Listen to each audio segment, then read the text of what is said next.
Here. John Sarantopoulos. Here. And Keith Thurlow. Here. Anne Marie, can you go through the next section with the comments and the responses, just for convenience? Okay. Citizens' comments on items not subject to public hearing. Public comments can be emailed to publiccomment@killinglyct.gov or mailed to the town of Killingly, 172 Main Street, Killingly, Connecticut, 06239, on or before the meeting. As of about 4:15 tonight, I did not see any public comments being sent in. All public comments must be received prior to 2 p.m. on the day of the meeting. Public comment received will be posted on the town's website. To participate in citizens' comments, the public may join the meeting via telephone while viewing the meeting on Facebook Live. To join by phone, please dial 1-415-655-0001 and use the access code 2632-078-7373 when prompted. Okay. No comments, so no responses necessary. New business, pre-application workshop, Douglas Construction LLC, 605 Province Pike, Killingly, GIS, 224.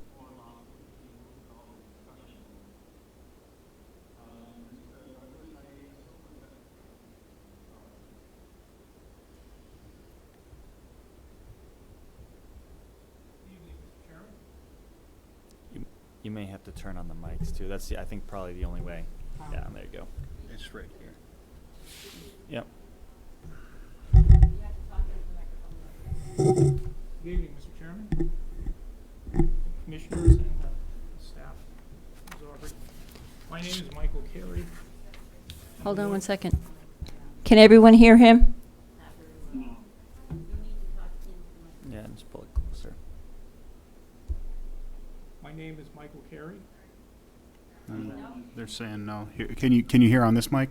Yeah. Yeah, definitely. Here, let's just do this. My name is Michael Carey. I'm a lawyer with the law firm Carey, C-A-R-E-Y.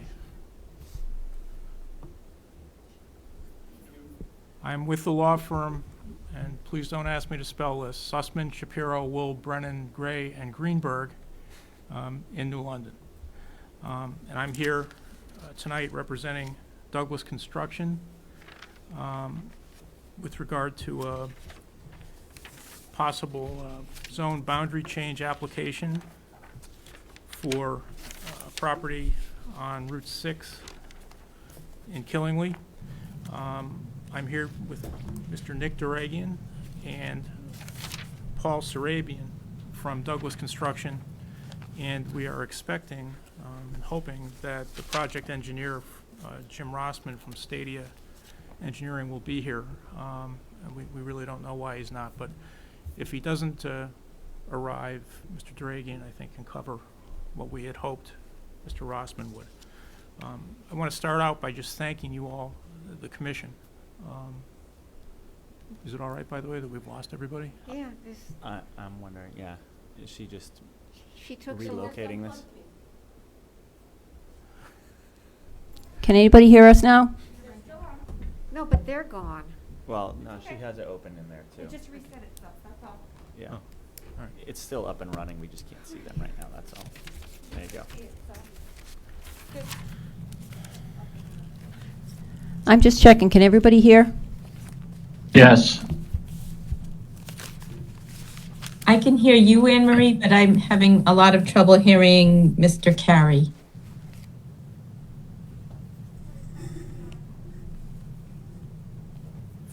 Fourteen. Want to mute? That's gonna. Why don't we, turn that one off. Okay.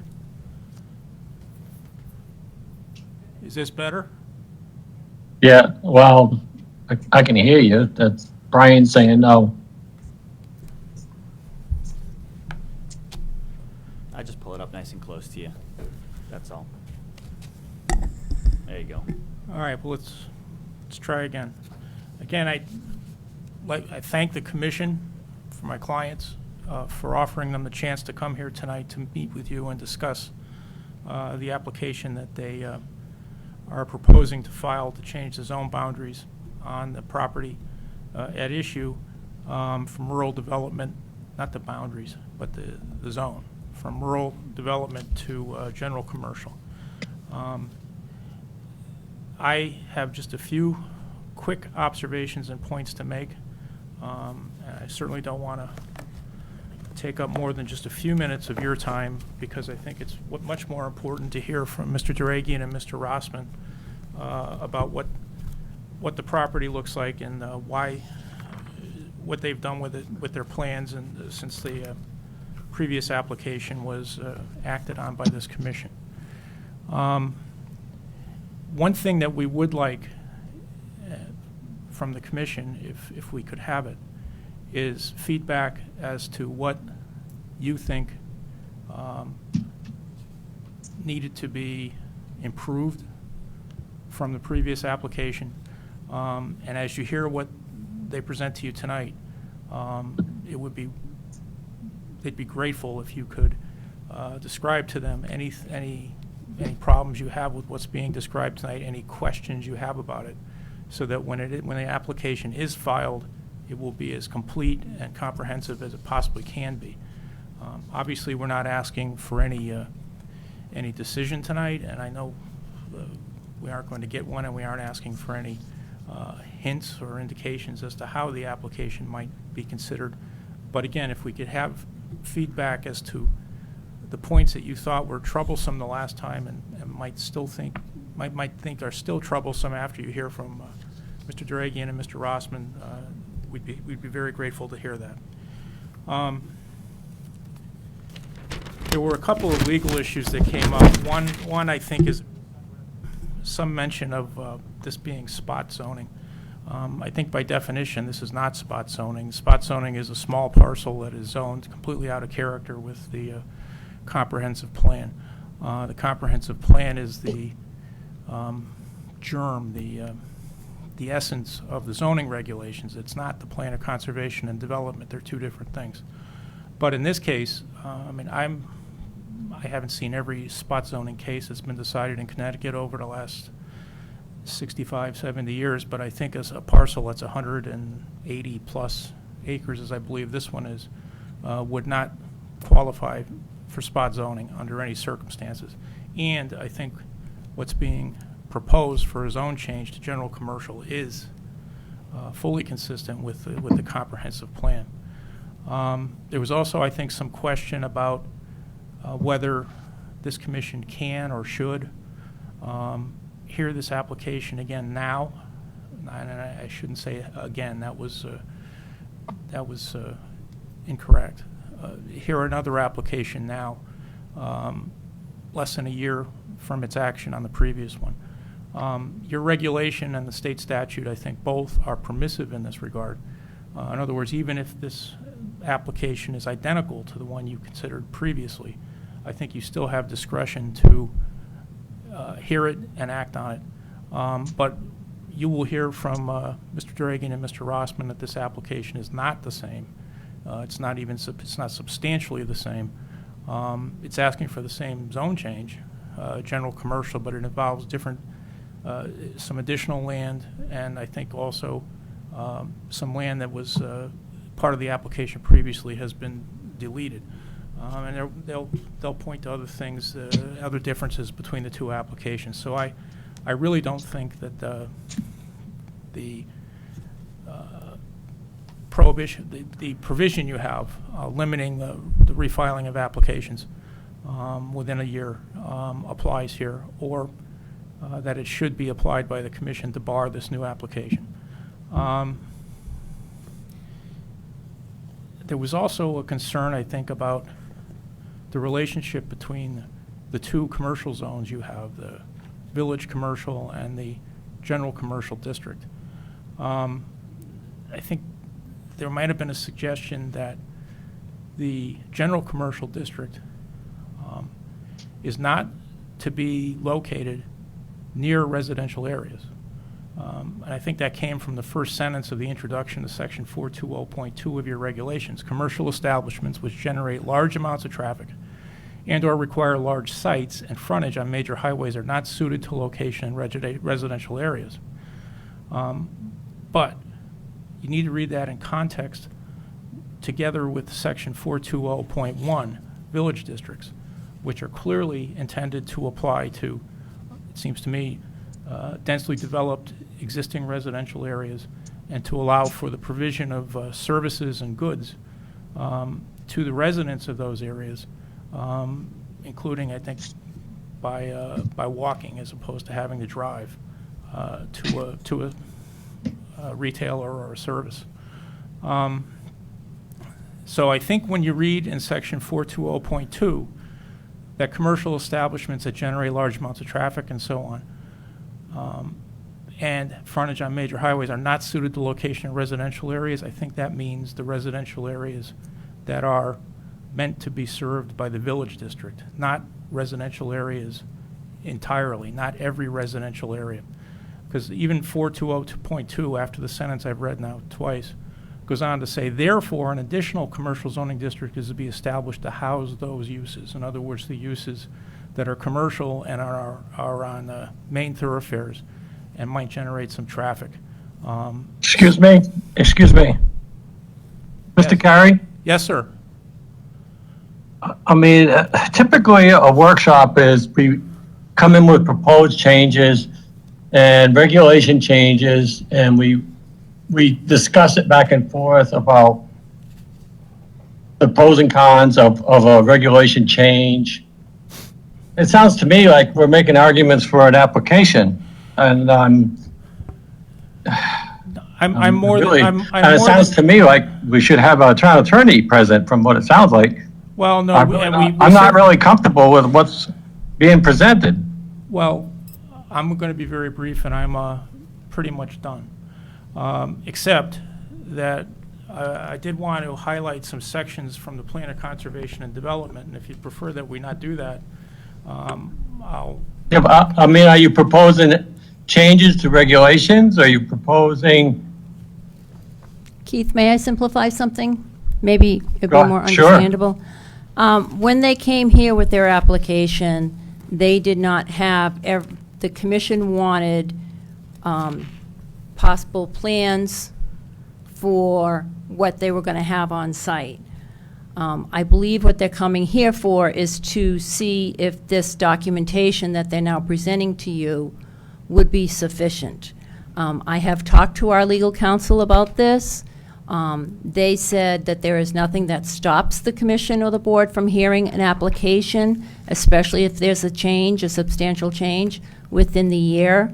And according to my discussions with the attorney, believing that the fact that they've come in with a plan where they did not have a plan before, and there may be one other change to what they're submitting, that he says that would make it a separate application.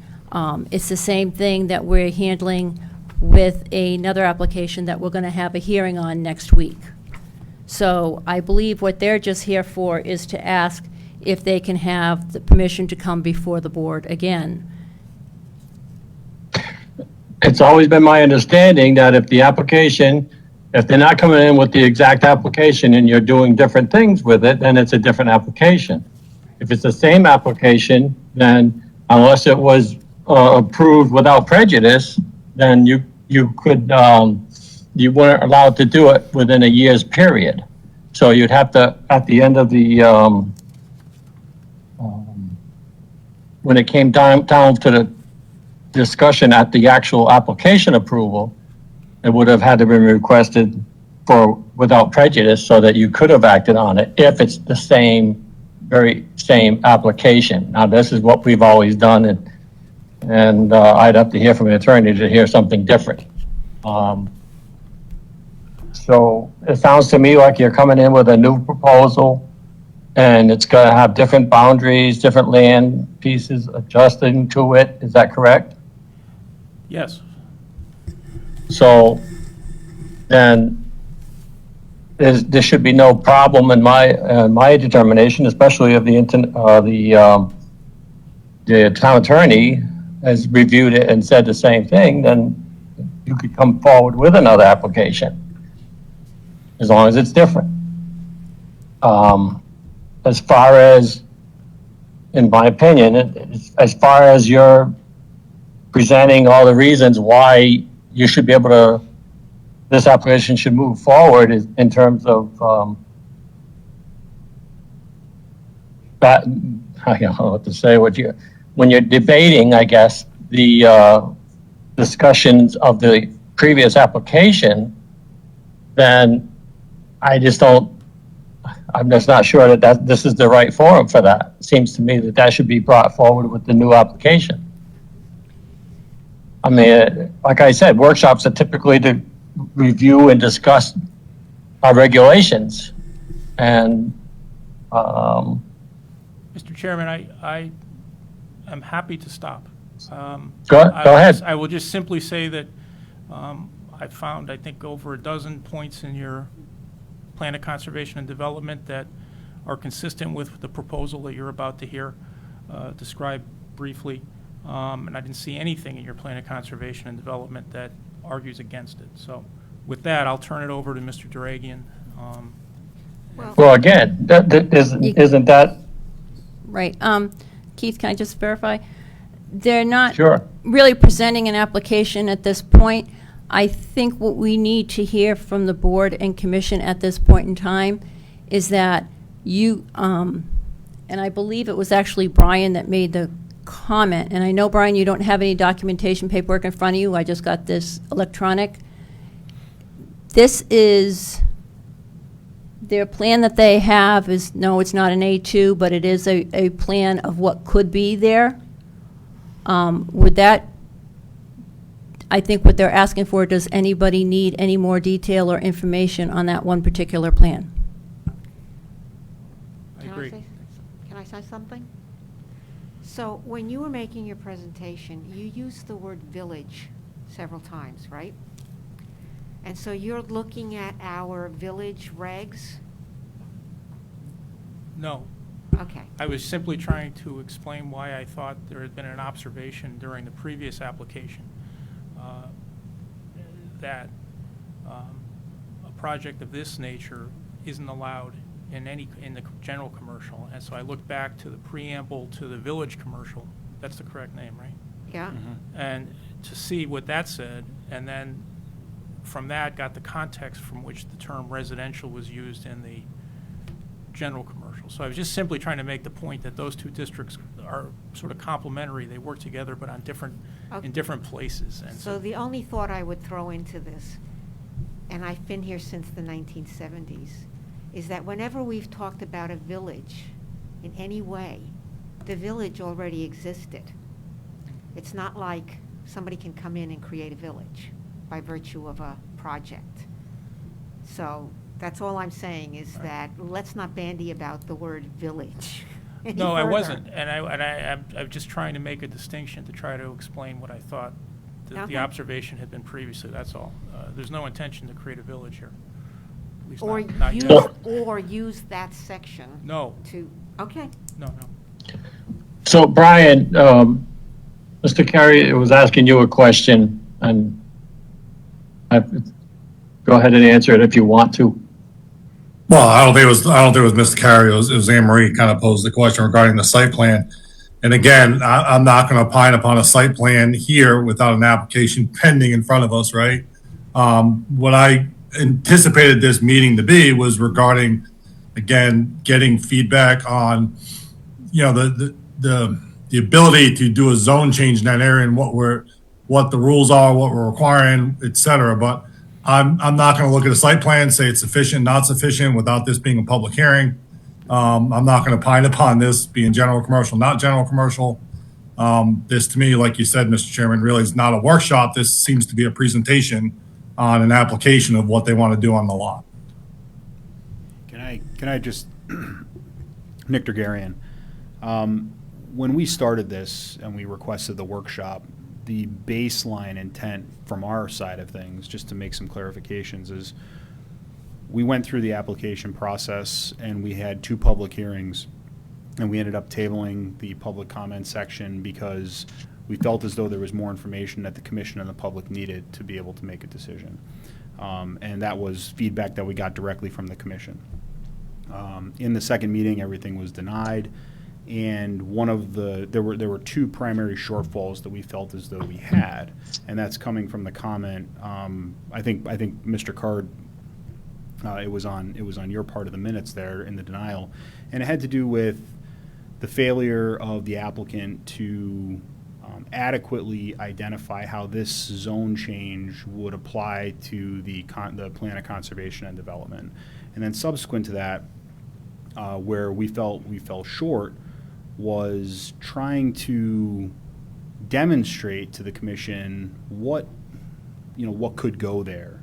And so when that happened, I spoke with your staff, got a little bit of feedback from them, and got some advice as it relates to what would be a good next step, because the easy way to put it is that the application was insufficient or incomplete, not allowing the commission to be able to adequately make a decision on whether or not this was appropriate or inappropriate. And I think based on that, we went back and we looked at, okay, well, we don't, consistent with the meetings, we don't know what's going to go here, but we thought, well, if we owned it and it was zoned general commercial, what would we advertise? And we thought maybe that was a good step in the right direction. So the intent of this meeting for us was have an open dialogue about how could this lot be rezoned and how would that fall within the plan of conservation and development, because the assumption would be is that the commission knows best and is more familiar than anybody with that plan,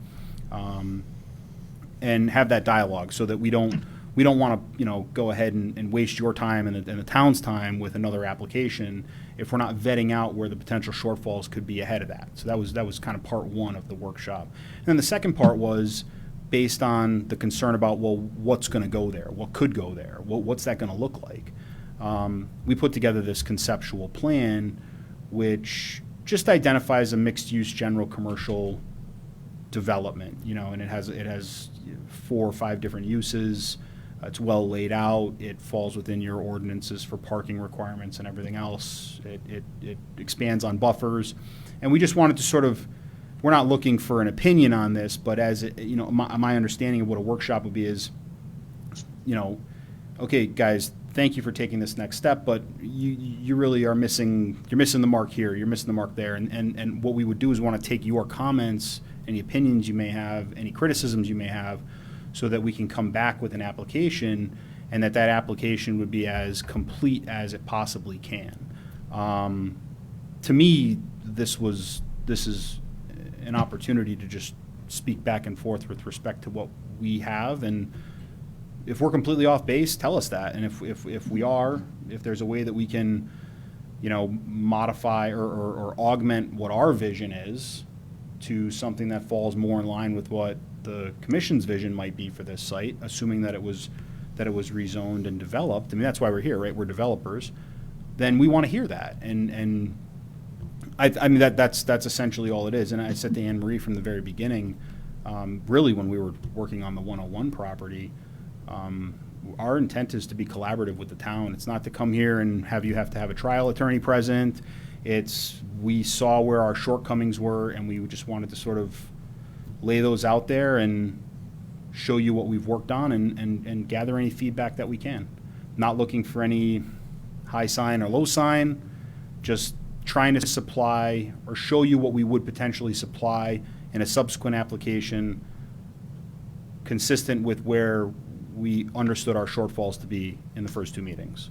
So if that falls within your definition of this workshop, then we'd like to proceed and continue and at least just talk through what we've gone ahead and done to try to accommodate where our shortfalls were prior to going to a formal application.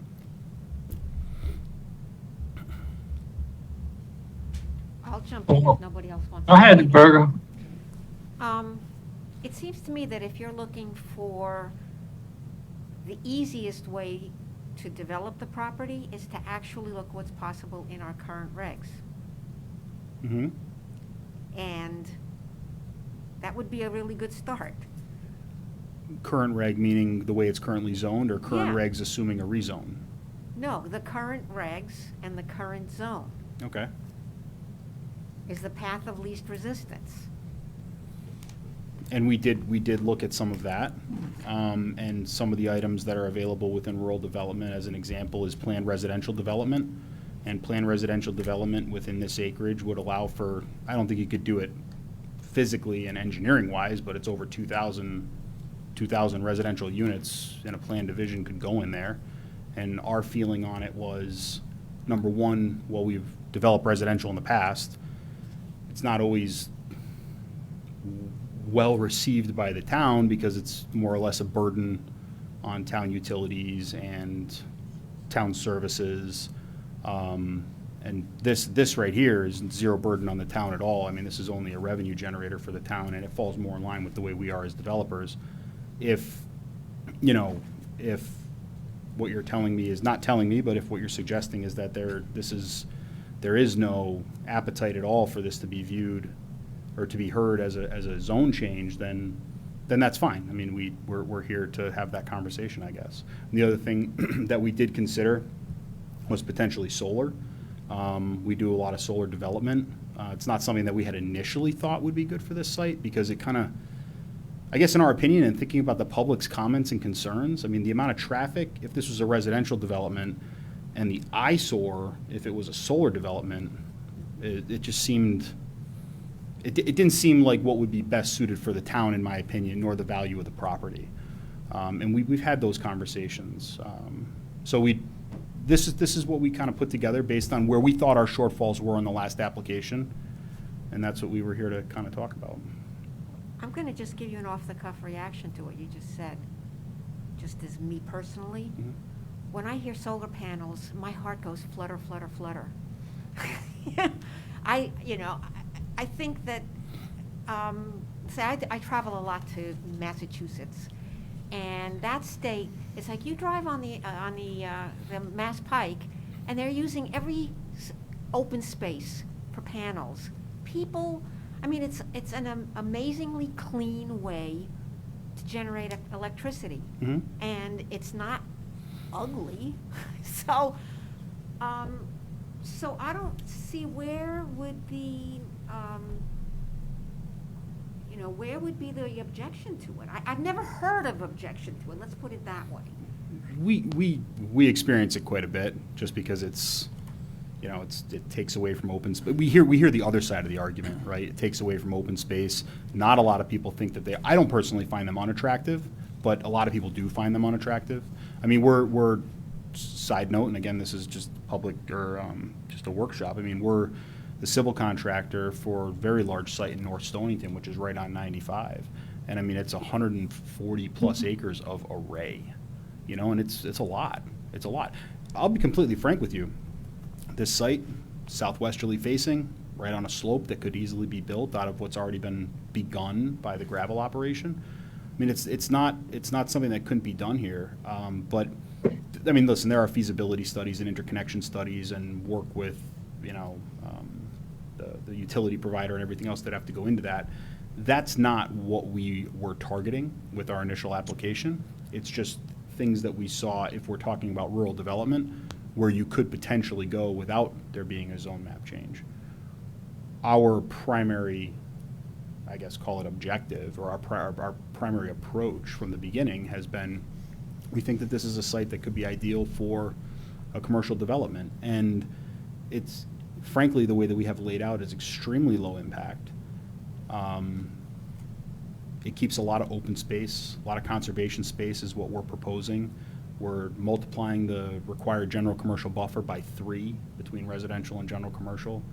And the intent was to try to create or discuss some sort of discuss the proposition of a compromise that takes the public's concerns into consideration, creates, an economic development in a general commercial mixed-use development for the town, which adds revenue and has no draw on services for the town, as well as, from a conservation perspective, adds land to, adds and deeds land into open space and all that, so that's what our approach has been, to give you, to put you, in our mindset and how we approached it.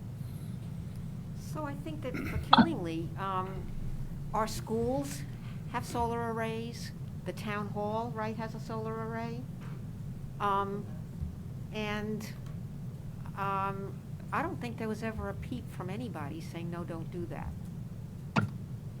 Okay. In terms, excuse me, so in terms of general commercial, several years ago, we had joint meetings with the sewer authority, town staff, town councilors, to a limited amount, economic development, and it was concerning that whole area. You have the old trucking, which is now LSC, the Marvel people, and you got the property across the street, and that general whole area. And this was just discussions that we had amongst all parties at in a joint meeting.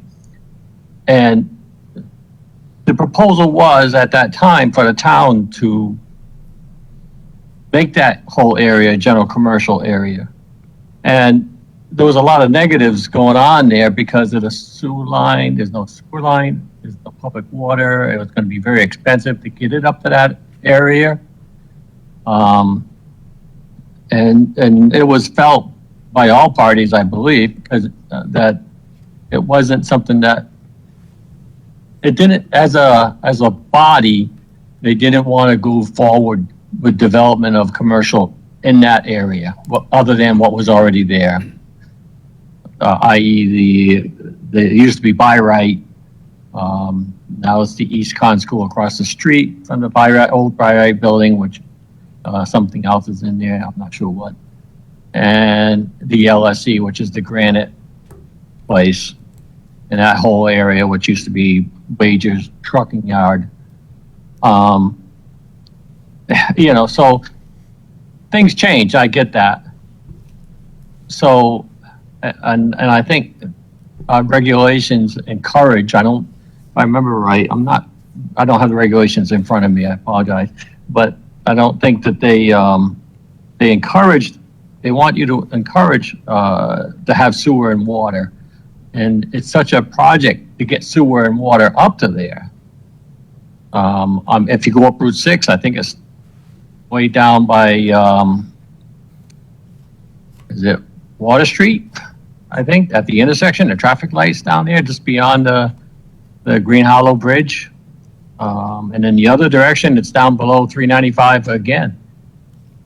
There's nothing up above that. So in either direction to bring sewer and water up is going to be quite a project. So, Go ahead. sorry, no, are you finished?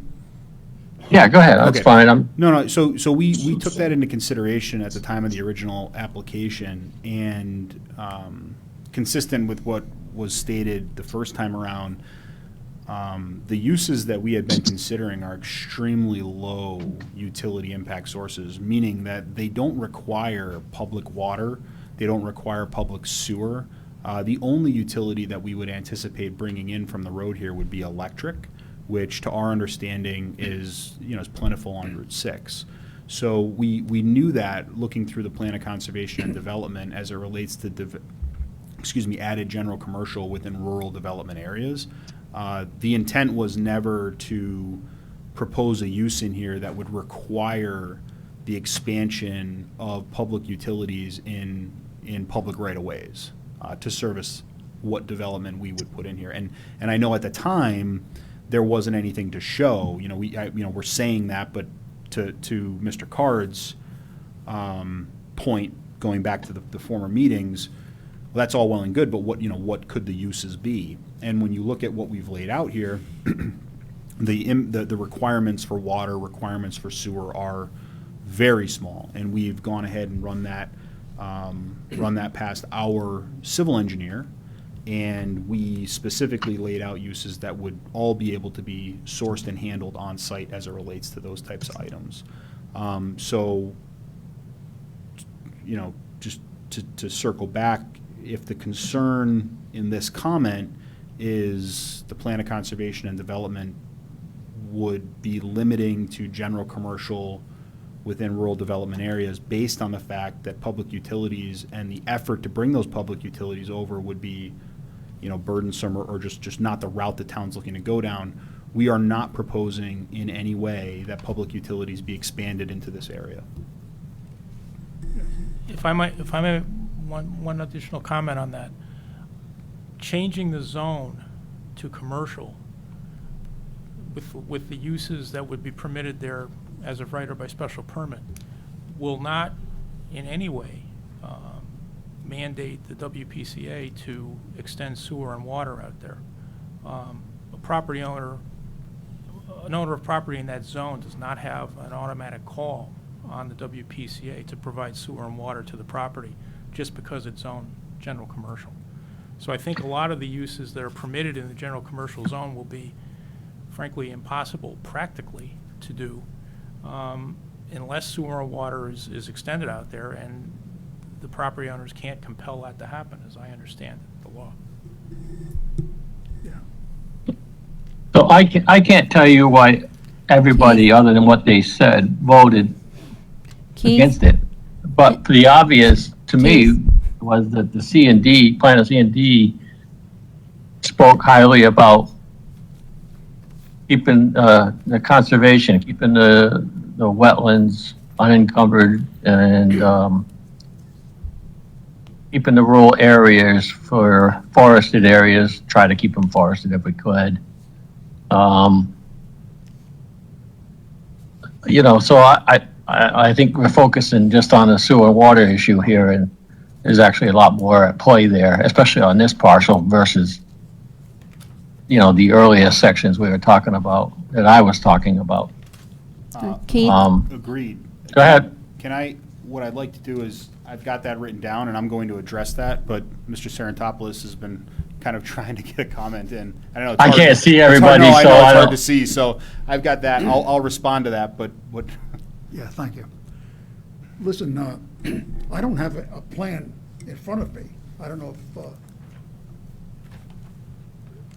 and I haven't even looked at it, just hand it to me. But it seems to me that at the public hearing that was held, there was two things that determined the result of it. One, the residents showed up, they didn't want it, and the reason they didn't want it is because you didn't give them a definite plan on what you were going to put in there. And unless you come back with that, I don't think they're going to want it again. I think that's, the nuts and bolts of it. Your attorney, Michael, is that it? You Mike mentioned Perry. two different areas in the zoning. You just mentioned one part of that first sentence. The second part was that, the first part was utilities should be provided. Whether it be water, sewer, or transportation. But the other thing said that, look, if the residents don't want it, when it comes to a zone change, that's it. So they're upset because nobody is willing to say what's going to go in there. And now I'm listening to what you're saying about the type of activity you want in there, where it's going to be low water, low sewer. But I don't even think that would cut it with them. They want to know definitely what you're going to put in there. I think it's pretty elementary. So let me respond first to Mr. Thurlow, and then we can respond to those comments. As far as wetlands and conservation, that was also taken into consideration in the original application, and if you take a look at this drawing, what we're proposing, if you look at the green hashed areas, okay, those areas are identified as, some of it includes wetlands, right? But some of it is just open space on either side of the wetlands. So what we're planning on doing is maintaining the wetland buffers that are identified in your plan of conservation and development, expanding that through a further 75-foot buffer zone between the general commercial actual development portion of this plan and any residential abutter. And the idea would be, while we appreciate that, there's no way for the commission to obligate us to this on a zone map change application, and you kind of have to, I don't want to say take our word for it, but this is sort of what we'd be planning to do, which preserves the wetlands and the open space, and deeds wetlands and open space in, and subsequently allows for a general commercial development inside of the areas that would be within the buffers, outside of the wetlands, and outside of the upland review areas of the wetlands. So the goal is to create no negative impact to the wetland areas. Furthermore, to the comment of the open space and the wooded areas, this is presently zoned rural development. So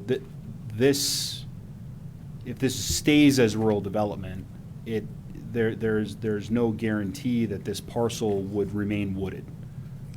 There is a lot of potential development that could happen within the rural development zoning ordinance language or allowable uses that would cut this site right down.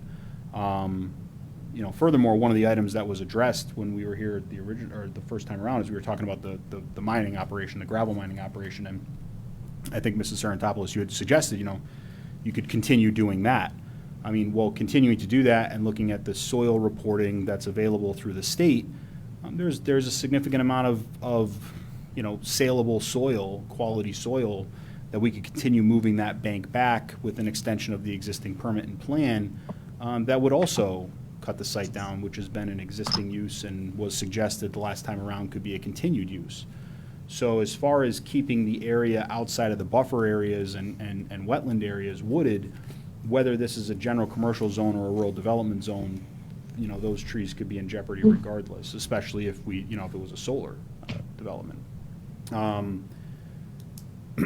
As far as the residents and the plan, right? So kind of going back to the original theme of the application, the original application, we're not the end user, right? So what we do is we find properties that we think, could be advantageous for other end users. Okay, so I mentioned, and I'm not expecting anybody to remember all this, but, going back to the original application and our conversation and dialogue before, Paul and I at Douglas Construction have developed successfully in the past our single-story office, contractor type units for smaller contractors that don't want to own their own facility and lot. They need a garage and a small office. We have done distribution and warehousing, and we've done different levels of self-storage, from your full climate-controlled facilities all the way down to your single-story garage units. So what we thought would be smart was, we don't know what will actually happen here. I tell you that. But we know what we would advertise. We know when, if this property were general commercial and we owned it, there'd be an advertisement, real estate development advertising, build to suit, right? What could this lot be? And this is what we came up with. So again, with the intent to say, okay, well, we heard the public, we heard the commission. When you're just looking at a bunch of trees and a satellite view with a gravel bank, and you're like, well, any use within general commercial, which were my words, okay, I get that. That's vague, and we appreciate that. So what we wanted to do is demonstrate this is a potentially realistic version of what it could be, but until we own it and until we could actually advertise for uses within the general commercial reg, there's no real way for me to say, hey, here is a site plan of exactly what it's going to be. But we don't want to come back in here and say the same thing we said last time, right? That's not productive for anybody. So we came up with this. And again, the intent tonight was to say, we don't want the public to be completely in the dark, but we would like some appreciation at least from, I guess, the commission and the public, I suppose, right?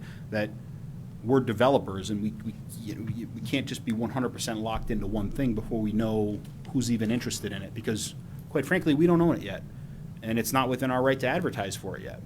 So we want to try, again, this is all just trying to work with the commission on, what do you need from us? And this was our first step to try to say, there was no plan, and Mr. Card talked about that, and there were deficiencies in how does this fit within the plan of conservation and development. So this is a step, we tried to step in your direction with respect to here's something that we can come up with. And I mean, I would like for Mr. Carey to just identify, he did pull some points out of the plan of conservation and development that would favorably promote a general commercial development in this area. And if this is a follow-up question, I'm happy to address it. We're not here to try to, we want to talk it through. Keith? I I think. was gonna say, there's been one consistent thing every time we work on a plan of conservation development. I've worked on them at least twice, if not the third or three times. And one thing that comes across every time is that the 395 is basically by default became a barrier of what the general public or the comments made at all these public hearings for the plan of CFD, that it's become by default a barrier of where you want commercial development. Basically, so east of 395, it's always been felt through the public's comment that in general it would be kept rural development. Obviously, there's exceptions to every rule, and it's not true to form because obviously there's some commercial activity east of 395. Limited as it is, but there is. Dayville will be a perfect example. But I think that's a big factor too. So and that's never really been up in discussion when we talk about the plan of C&D. Somebody else wanted to talk? I was just going to say the points that they want to make with the POCD is something that would be part of the full, complete application, that would be part of the testimony during the hearing. The impression that I got from when I was talking to them is that they just wanted to make sure that as I said, I verified this with the attorney for the board's behalf, that this would be a different application. So that is what they're looking for, and they are trying to see if the application is complete. And that has been resolved by case law, that the only people that can tell them that the application is complete and has the information that's needed is actually the commission, not staff. So I believe that's why they're here today, is to see if this type of application is a complete application on its face. I don't expect people to comment about the site plan. They're not approving a site plan. It's not part of it, but is this an accurate enough portrayal for what the commission needs to make an informed decision? That was the big issue, or one of the big issues, why the denial was put through, because there was no, even a conceptual plan. Now, you all know that you cannot make a zoning decision based upon one particular use. And I believe that is why they showed a various number of uses that would be able to be on this plot, this parcel of land. But again, I think what they're looking for is they want to make sure that they have answered your questions. Can't get into the fine detail. You can't get into, quote unquote, the weeds. We don't want to have this become a hearing. It's not a hearing. They're just here to make sure that they've gotten everything together that the board or commission was wanting. Well, does anybody else want to the commissioners want to give any more feedback to this, to discuss? This is discussion, and without John getting... Sarantopoulos does. Okay. Yeah, listen, again, I'm gonna say virtually the same thing. I don't think you're showing a substantial change over what you initially came in with, and you're gonna have the same opposition again. Should there be another public hearing on on a new application. The stumbling block is, there are no specifics, and they don't want it. I mean, May I just say one thing in response to that comment? With all respect, when the commission acts on a zone change application, it has to take into consideration the general public welfare in here. exactly. Not just the welfare of a handful of people who live nearby a project or a proposed project and who were upset about it. They don't have a veto over this. And I think when the commission considers this in the context of the whole town, I am confident it will find that this proposal is to the benefit of the town as a whole. It will generate tax revenues from a property that right now is, I would assume, hardly generating anything. It will generate tax revenues if the distribution center is what is eventually built, that will cost the town nothing in terms of services. So, I mean, I respect the neighbors, but nobody has a right to expect that the zoning regulations on their property or properties nearby will never, ever change, or will only change if they're satisfied with it. So I just wanted to make that point. Well, I like to think that the commission acts. Obviously, they like to hear the neighbors, but being on it for the years, you're kind of used to the idea that neighbors don't necessarily ever want anything to change. And the only way that happens is if they buy the parcel. Let's face reality.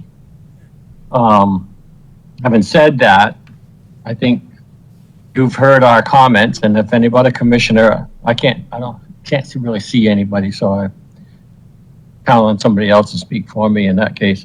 But if somebody else wants to say anything else that they feel might be pertinent to any kind of a discussion on a zone change for this area, basically the area, I think, because if there's one zone change, then potentially there'll probably be more following up. I'd be glad to hear, before we move on. But so if anybody else wants to say something, please speak up. And Matthew, that's the best way to ask names. Matthew, anything?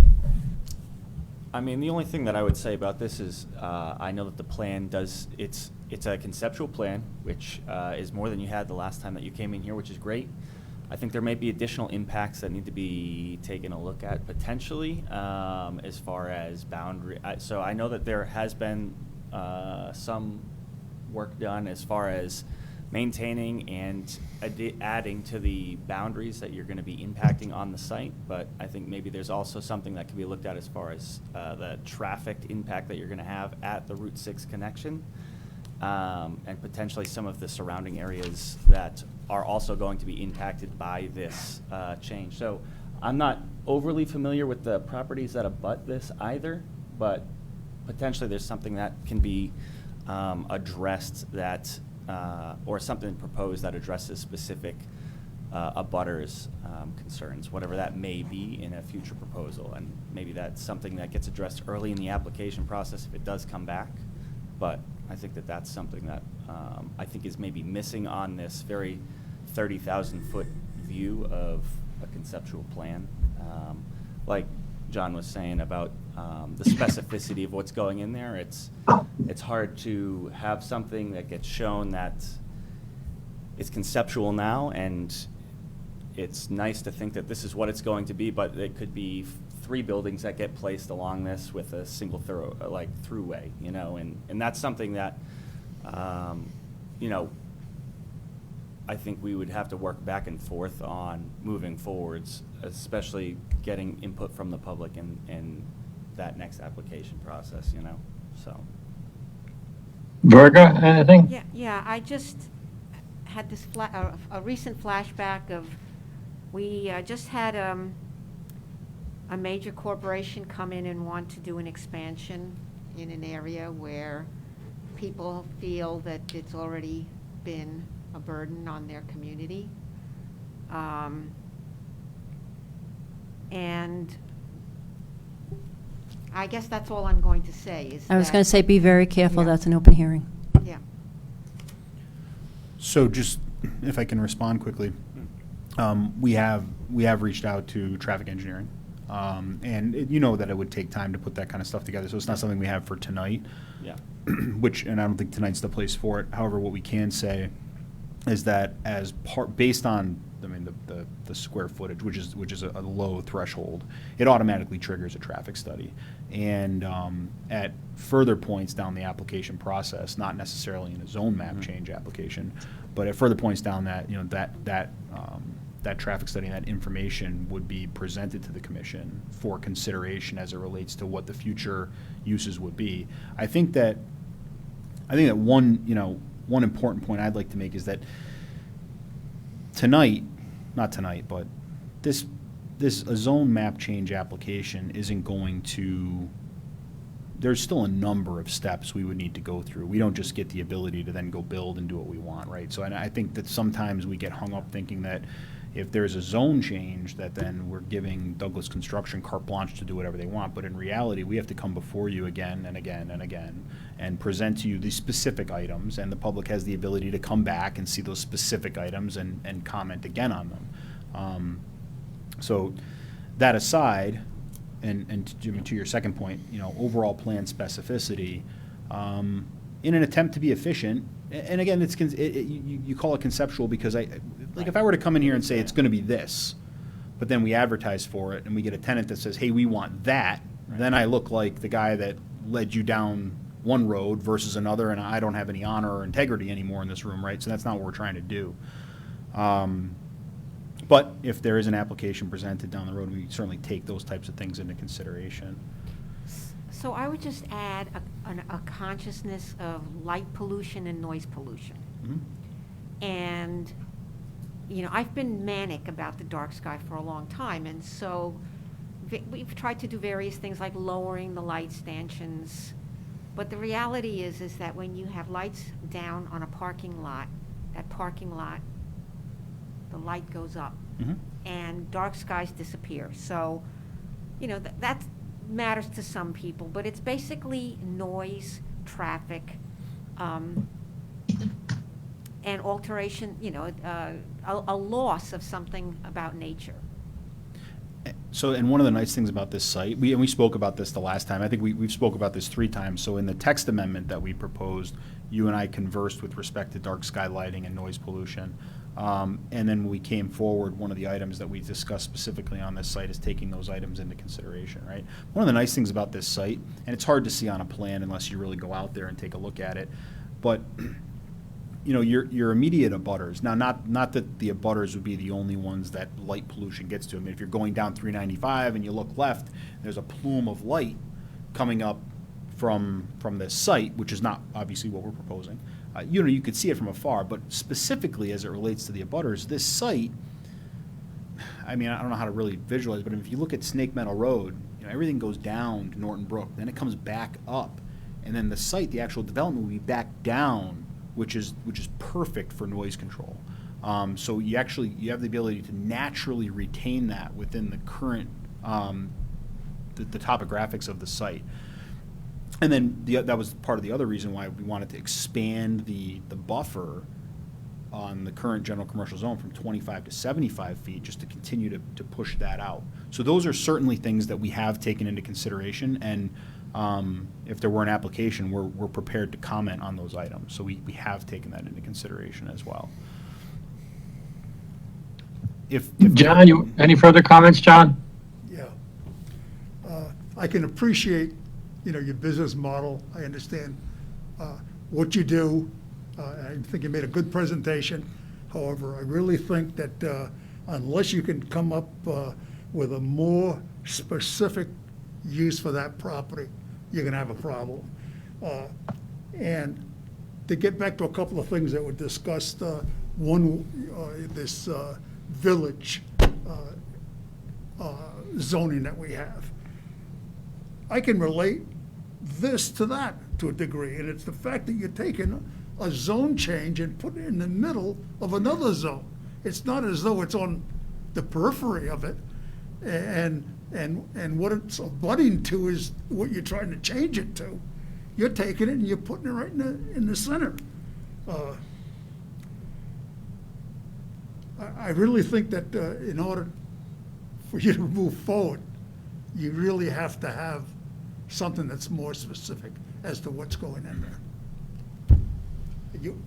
I think that's what you asked for, Yeah. and that's So, my opinion. so I had a question, I guess we kind of all had a question.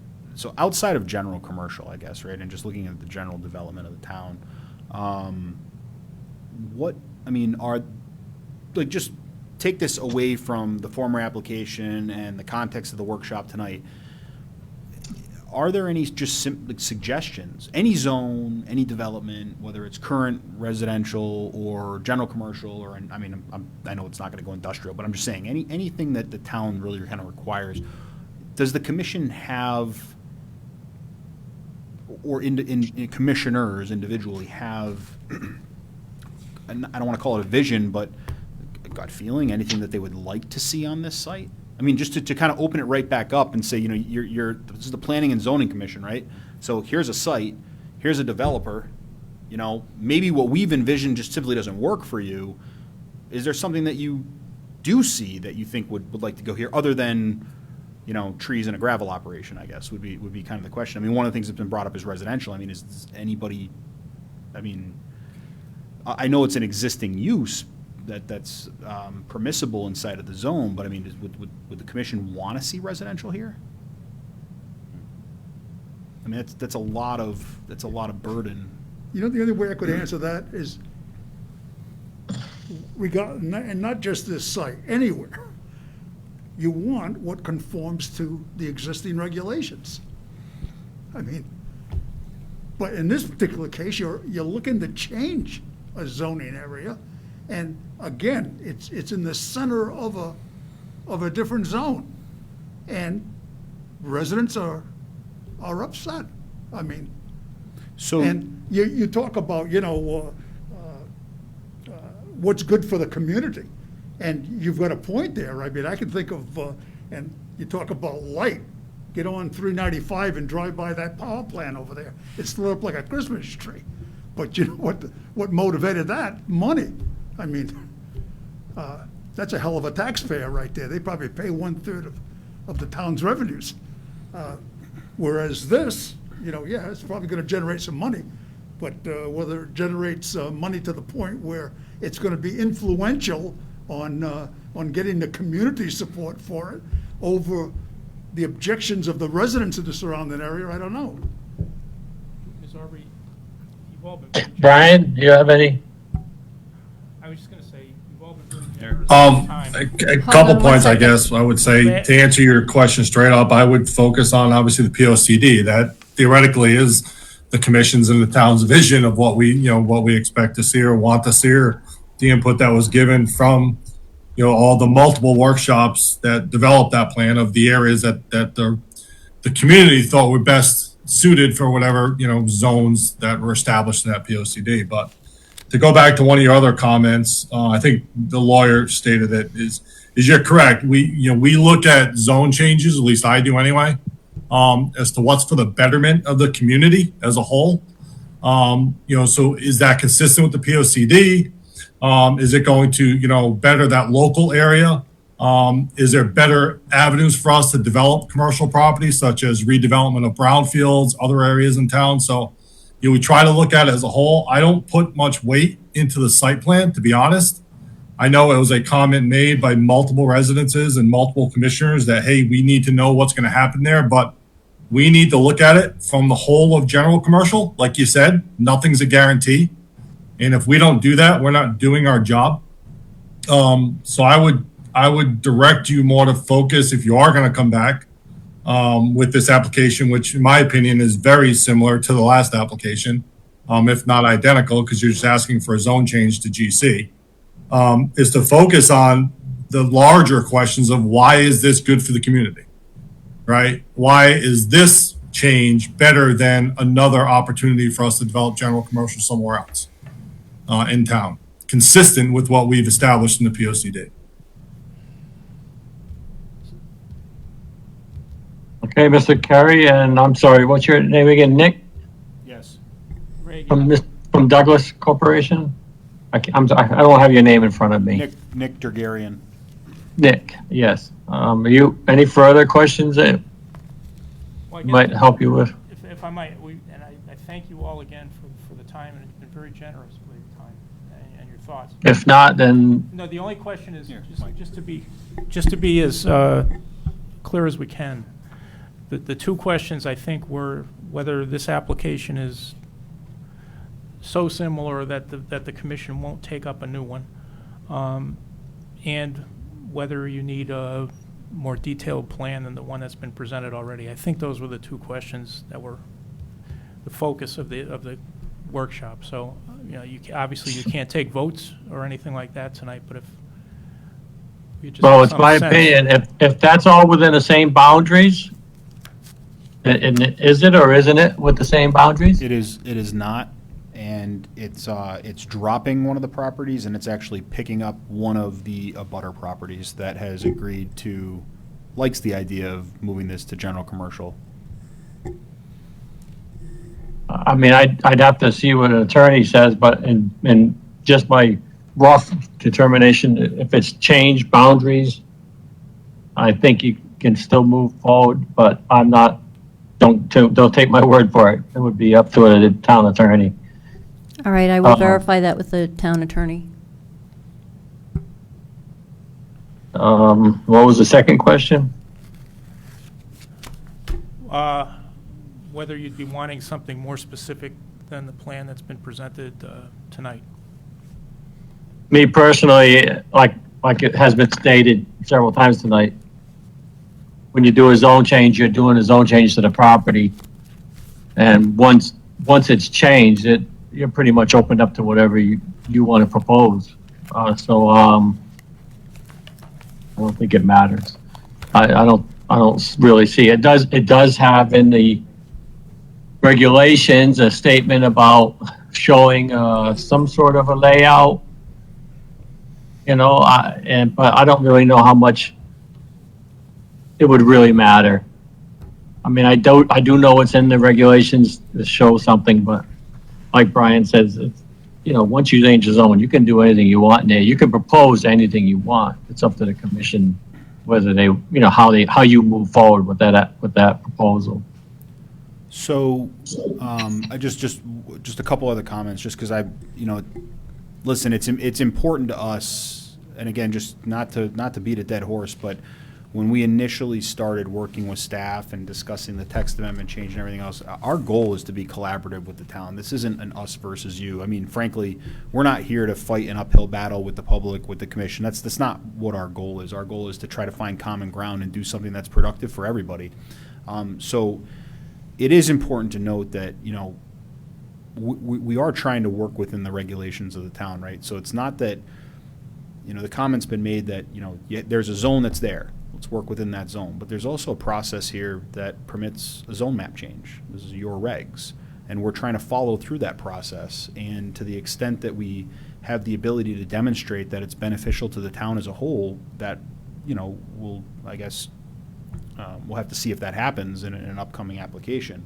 But we're not trying to go outside of the regulations. We're trying to work within your process and take the appropriate steps to affect the zone map change, and then if that should happen, take the, again, numerous appropriate steps that be required to have you review any proposed project that comes down the line or any proposed development. So please, if there's anything that I can leave the commission with tonight, appreciate that Douglas Construction is not here to, be loggerheads against the commission or the town. Our goal is to identify opportunities within Killingly. This is one that we did, and to work with the commission and the town to create a development that is beneficial to the town, both on a revenue side as well as conservation and et cetera, et cetera. And I mean, we're not interested in shoving the public aside either. So this is an intent to work with everybody. And if we can get to that place, that's great.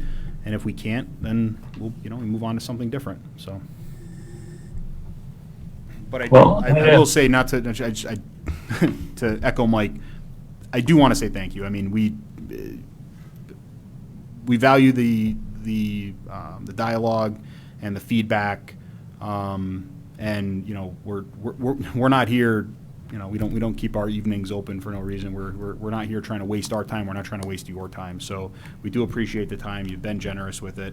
And if there's any other comments or questions or concerns, we're happy to field them. But you know, I guess we'll move on to the next step.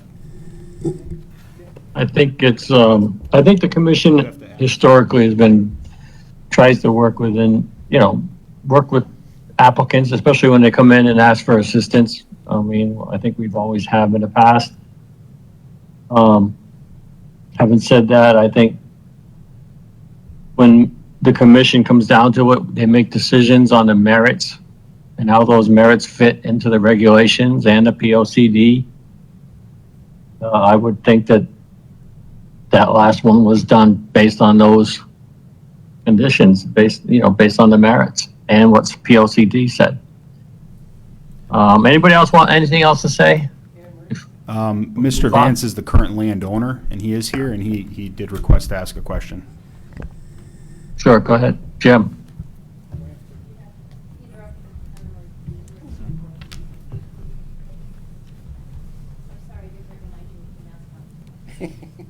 Or your hat. Oh, Jesus. I'm going to take my hat off, too. Keith, you recognize me? I actually can't see you, Jim. I know your voice. Oh, okay. I'm Jim Vance, 226 Meadow Road, present owner of the property. I have one comment, one question. Burge, I am 100% with you on solar panels and stuff, and that's what I've been trying to do for the past 3 years. I've had 3 different companies out there.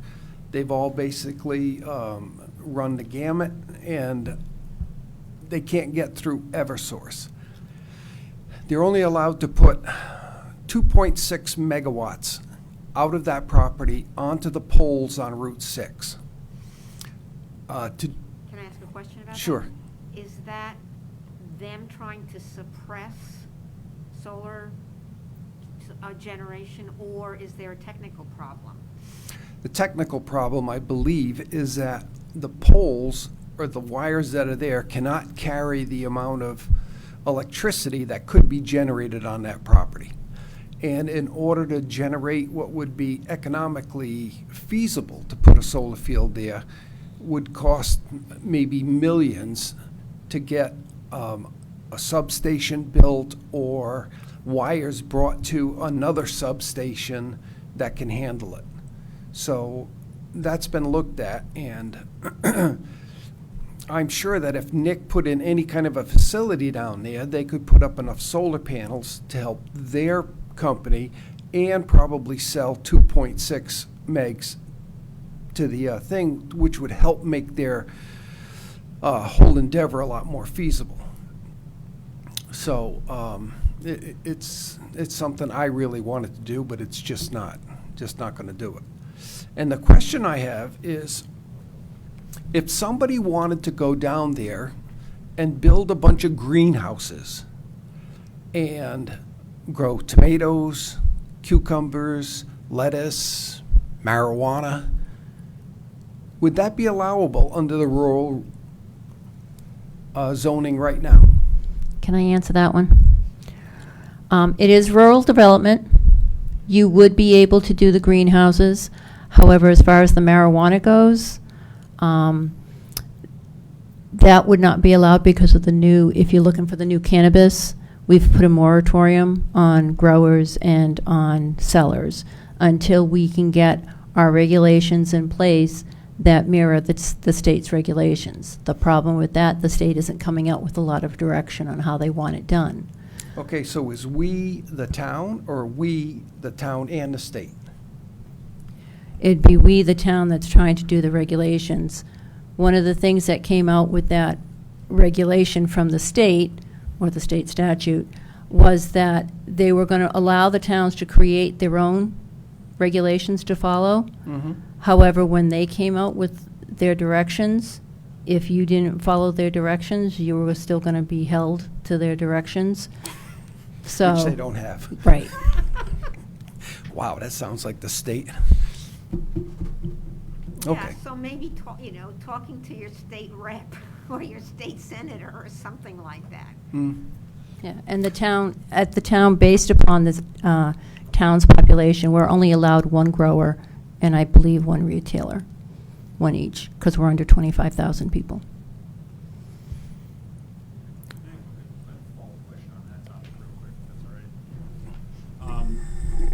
I looked at some of the notes on the cannabis growing and distribution or selling moratorium, and is it accurate that that moratorium in Killingly expires December 22nd, 2022? And that's where it is today? That could obviously It's be December extended. 31st, yes. Oh, 31st, okay. Okay, that was that question. The other thing is, on the solar generation, just because we have the experience, this site, we could probably do 80 acres of array, and 80 acres of array, depending on what type of array you put up, you're looking at a generation of between 40 and 50 megawatts. So to be limited to 2.8 would most likely be economically like a deal. I didn't know that when we were talking about it earlier. Okay, so I would suggest then that maybe we can have a conversation about megawatts and our ability to define how much, I mean, we got a number, but I don't know that any of us knew what we were talking about when that number was arrived at. What number are you talking Meaning about? the megawatt production. Well, I think part of the thing that we're talking about is that the lines that are running there now Right, are inadequate. Yeah. Yeah. You basically would need a substation, is what I've been led to understand. I may be wrong. And this is just me gobbling up data. So what's involved in building a substation? Who does that? That would be Eversource, and that would be Eversource spending their money. Jim does it. So yeah, so the problem is the conveyance. It's literally the public utility that Yeah. exists today, or really the private utility that exists today can't take that additional power generation beyond 2.8 megawatts. So at least that's what Mr. Vance is telling us today, so. Well, that's what I was told. But if they were really gangbusters on wanting to move to the future, they would be putting their energy into making it possible. But like everybody else, they have budgets. What you probably should do is get Randy Jolly or Rob Jolly down here and ask them to give you a hands-on explanation of what they've had to go through. Because they have a perfect site down there, and they had some partial approvals, and then it came in that Eversource told them they needed a substation and they would have to pay the bill. Eversource wouldn't do it.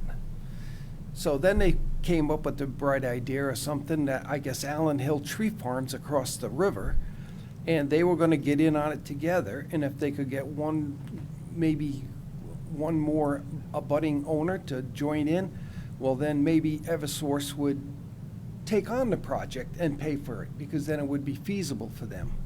Because the cost of that substation, I guess, is more than what they would be able to generate, to make it economically viable. But Okay. the Jollies are very well versed in that one. Okay, thank you. Thank you, everybody. Thank you. Thank you.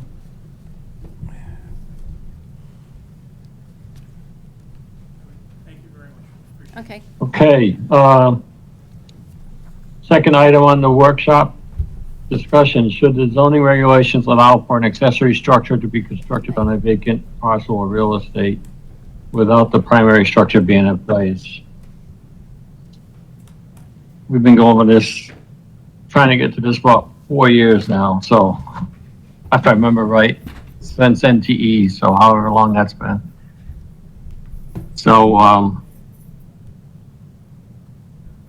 but wasn't it, Anne Marie, that the originally our zoning regulations make a statement to something of the effect that, Our zoning regulations, and I believe the attorney agreed with it, that the whole idea of an accessory structure is the fact that there is a primary structure there on the property, or there's a primary use. If there's no other building there, then there's an issue of, is it truly an accessory structure, or is it a primary use that in and of itself? So that's the issue that has to be resolved. We have to think of how, if we wanted to go through this, how we would define something like that. And again, I would suggest that we would probably speak to the attorneys to see if anybody else has done, any other town or municipality has done something similar to this. We already allow a barn to be on a property by itself for the agricultural purposes. Agricultural purposes could mean that it is storage of tractors, it could be storage of supplies. But we allow a barn to be by itself. The other thing that we would allow is somebody would be to build a garage. They'd have to come in for a permit to have a house at the same time, but we would allow them to build a garage first, with the understanding that sometimes people will put like an accessory, especially now that we have an accessory dwelling unit, a small apartment attached to the garage. They build their house, and then either the apartment stays, becomes an accessory dwelling unit, or it goes away, and they have a house and a garage. And again, it's the basic item on that is that it allows them, especially if it's someone that's constructing a house on their own, they're being their own contractor, it allows them a place to store their equipment. But again, there's the primary use that's coming in, which would be the house for the residents. So I would suggest that we at least play with the idea of eliminating the word accessory and coming up with something else. Accessory seems to now have a negative connotation. It needs to be connected to something, Yeah, yeah. I can't see a rationale behind that. If I have a piece of property where I want to grow, I don't know, produce, whatever, and I didn't want to schlep my rototiller home every night. That's whatever. part of, we allow that under the agricultural. That's considered agricultural, and we allow that under the agricultural regulations. And so can we at least entertain a notion that, okay, so if this land is in another category, what kind of activities might be appropriate for a low density or something like that? I mean, I don't understand. I don't want to use the word, there seems to be a fearfulness about it, but it's like, oh, something bad might happen if we have an accessory somewhere on somebody's land, and I'm going, what is that based on? Did something terrible happen? I would be able to understand the resistance to it if I understood what the concern was about it. I think some of the concern that was brought up, and I remember Sheila talking about this when she was on the board, is that if you are in a residential area and excuse me, I'm just going to shut this off for a second. If you're in a residential area and you allow somebody to construct like a garage, and it's not for agricultural, and it's not for them to store something because they're building a house there, is it going to become run down? Is it going to become an eyesore? Is it just something where they're just going to keep throwing stuff in? And that was one of the concerns that I remember Sheila having. So, and I do remember, I think, Keith, you said that that's part of what our zoning enforcement officer does. Yeah. Our zoning enforcement officer is very busy. We respond to blight issues, but we're not police officers. We don't patrol the streets looking for that stuff. Right. So- I understand concern about blight. Mhm. So therefore, if someone wants something like this, then somebody must maintain it. It wouldn't be like, they're going to take a hammer and nail and go out there and do something crappy. and I'm not like crazy about it. It's not like I want a shed anywhere. I'm just trying to figure out what the fierce opposition to the idea is. I can't find a rationale for it. I think some people were also concerned about it also become a hidden commercial area. Or that it'd be someplace that people would be doing something that may not be allowed underneath the zoning regulations. Those are things that I remember. Do John? we have any statistics? How many people have requested to do such a thing? Usually it's somebody that comes in when we get the request. Is usually somebody's like, oh, I'm building a house, can I put a garage or a shed up first? And then we would say yes, because we make them pull the permit for the house, so we know that's gonna happen and it's gonna occur, and they have to start the house within so many months. Or it's somebody that says, I have horses, or I have a barn, or I have a hay field, and I want to store some of my things there. Well, that's under agricultural. Is that set by the state, the agricultural part? Yes, because we're a right to farm community. Right, Yes. farm, right, yeah. Mhm. So that isn't even something that we deal with. Okay, so if somebody makes the application, then part of the application would be that they have to give you an idea, or us an idea, of what this is about. Mhm. They should, yes. Yeah. There should, I mean, I'm advocating. Because that's usually what we ask. They say like, oh, I have 2 acres, I want to build a shed. Well, what's the shed for? Are you building a house? What's going on? Do you live on the 2 acres? Do you live on the abutting property? Are you merging the 2 lots? We ask those questions already anyways. So what kind of answers do you get? Sometimes we get, I've just bought an additional 2 acres from my neighbor because of this. So we ask them to show us the deeds. We ask to see if they're merging the lots, or if the lot merger has already taken place. And then we if it's, again, agricultural based, we give it to them, but they have to state on their request that it's agricultural based, because otherwise we have no right to take any action if it's not agricultural based. And then if they're building a house, then we, again, the same thing. We make them pull the permit at the same time. So it doesn't seem like there's any other need. I mean, why are we even discussing this? Because it comes up. Because shouldn't we have a right to do something with our land? Should we have Hold that on, I right think without Keith- I having to think- put a hold on, I building think permit Keith- for a house? Keith's trying to talk. Go ahead, Keith. I'm just saying, shouldn't we have a right, if you have pieces of land that you want to put a building on to store four-wheelers or personal property, without having to pull a building permit for a house, or be forced to pull a building permit for a barn and say you're going to put livestock or farm tractors in there? Out of all these buildings that have been put up for barns, how many are actually barns? I mean, how many are actually being used for personal use? You don't know that. But they're being done, and who's using them for what? I mean, they can tell you one thing. Obviously, it's a barn. They're going to use it for agricultural use, so you give them a permit. Mm-hmm. They store their personal car in there. They store an antique truck in there. Whatever. They got a hobby shop in there with woodworking.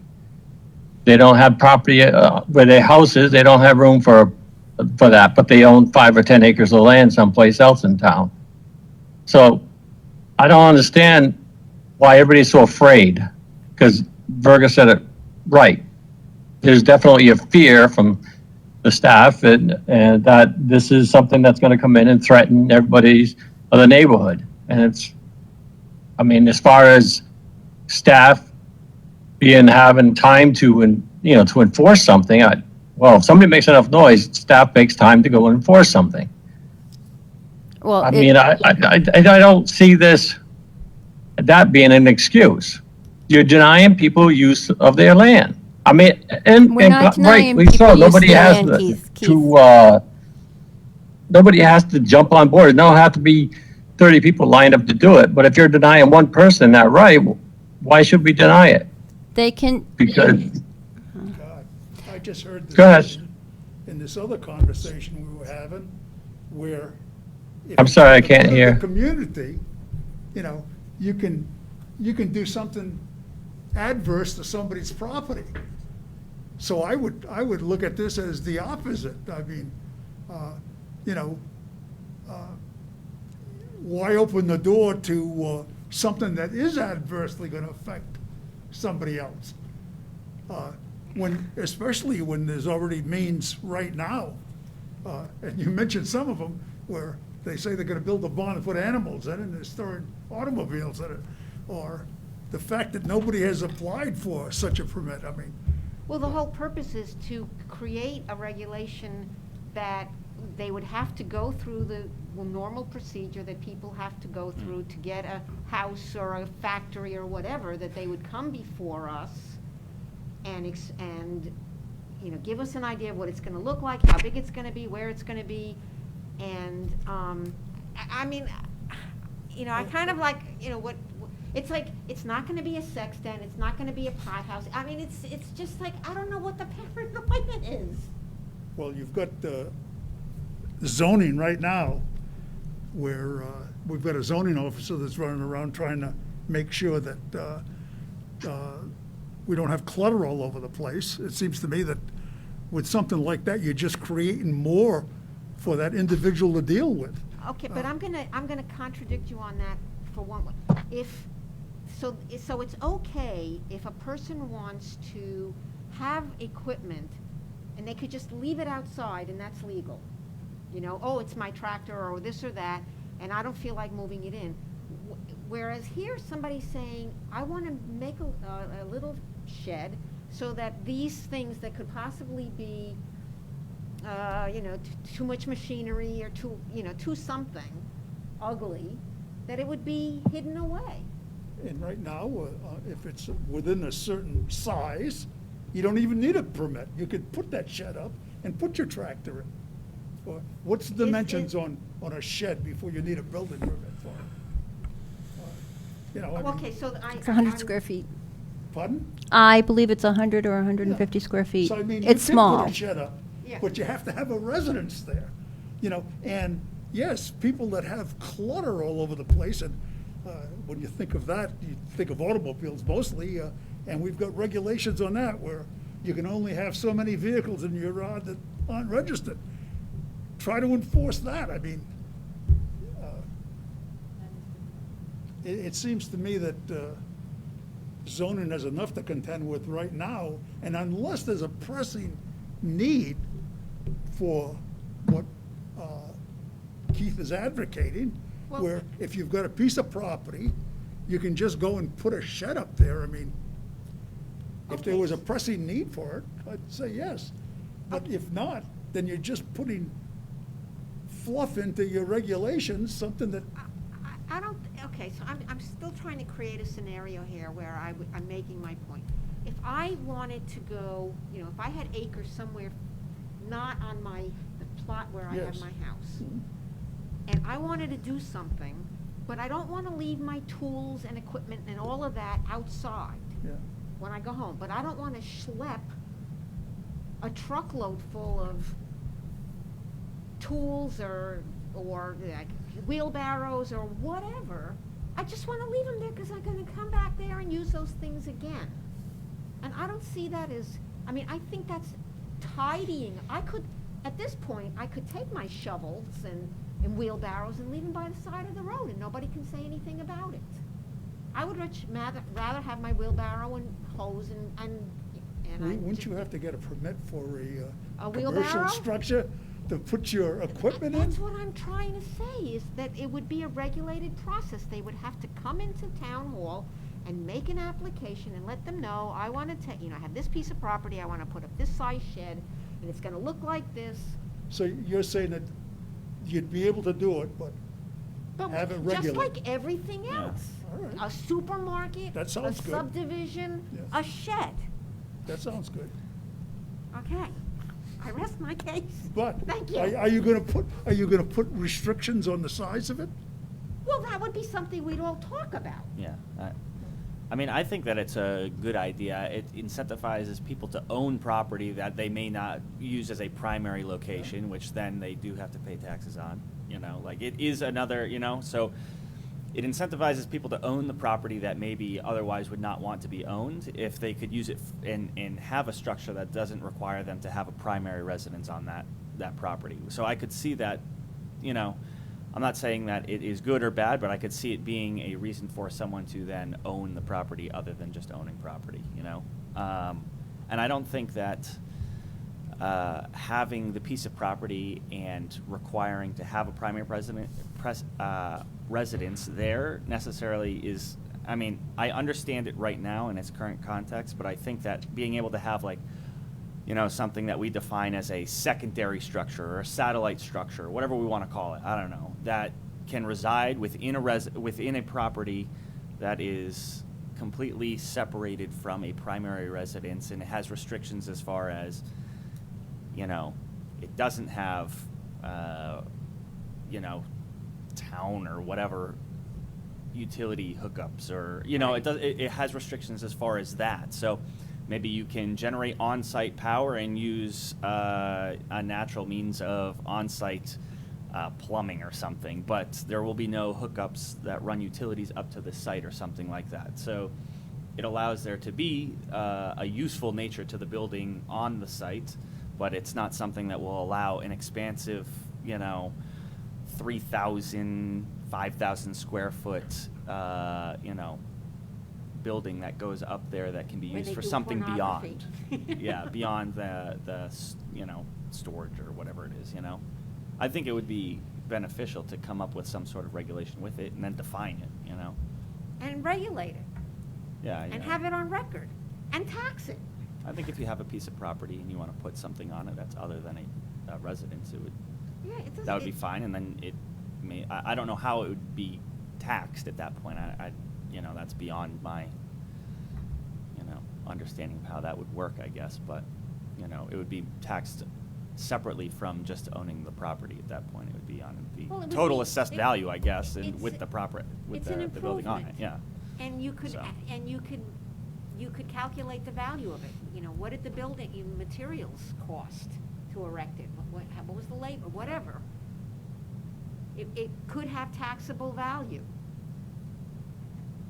Because technically, right now, could I I don't own know. a piece of property and then just put my cars in the property somewhere? Like, technically speaking, am I allowed to do that? I don't think so, unless, No, it, you know, If I own the property? So what can I if do you with own the just a piece of property, I guess you're not is the- supposed to have, don't quote me on this, I believe either unregistered vehicles have got to be maintained within a garage Mhm. or a barn. And you can have one unregistered vehicle on the property, but any other unregistered vehicles either need to be in a building or covered. Does I that know- say one? Does the regulations actually say one? Isn't it like three or something?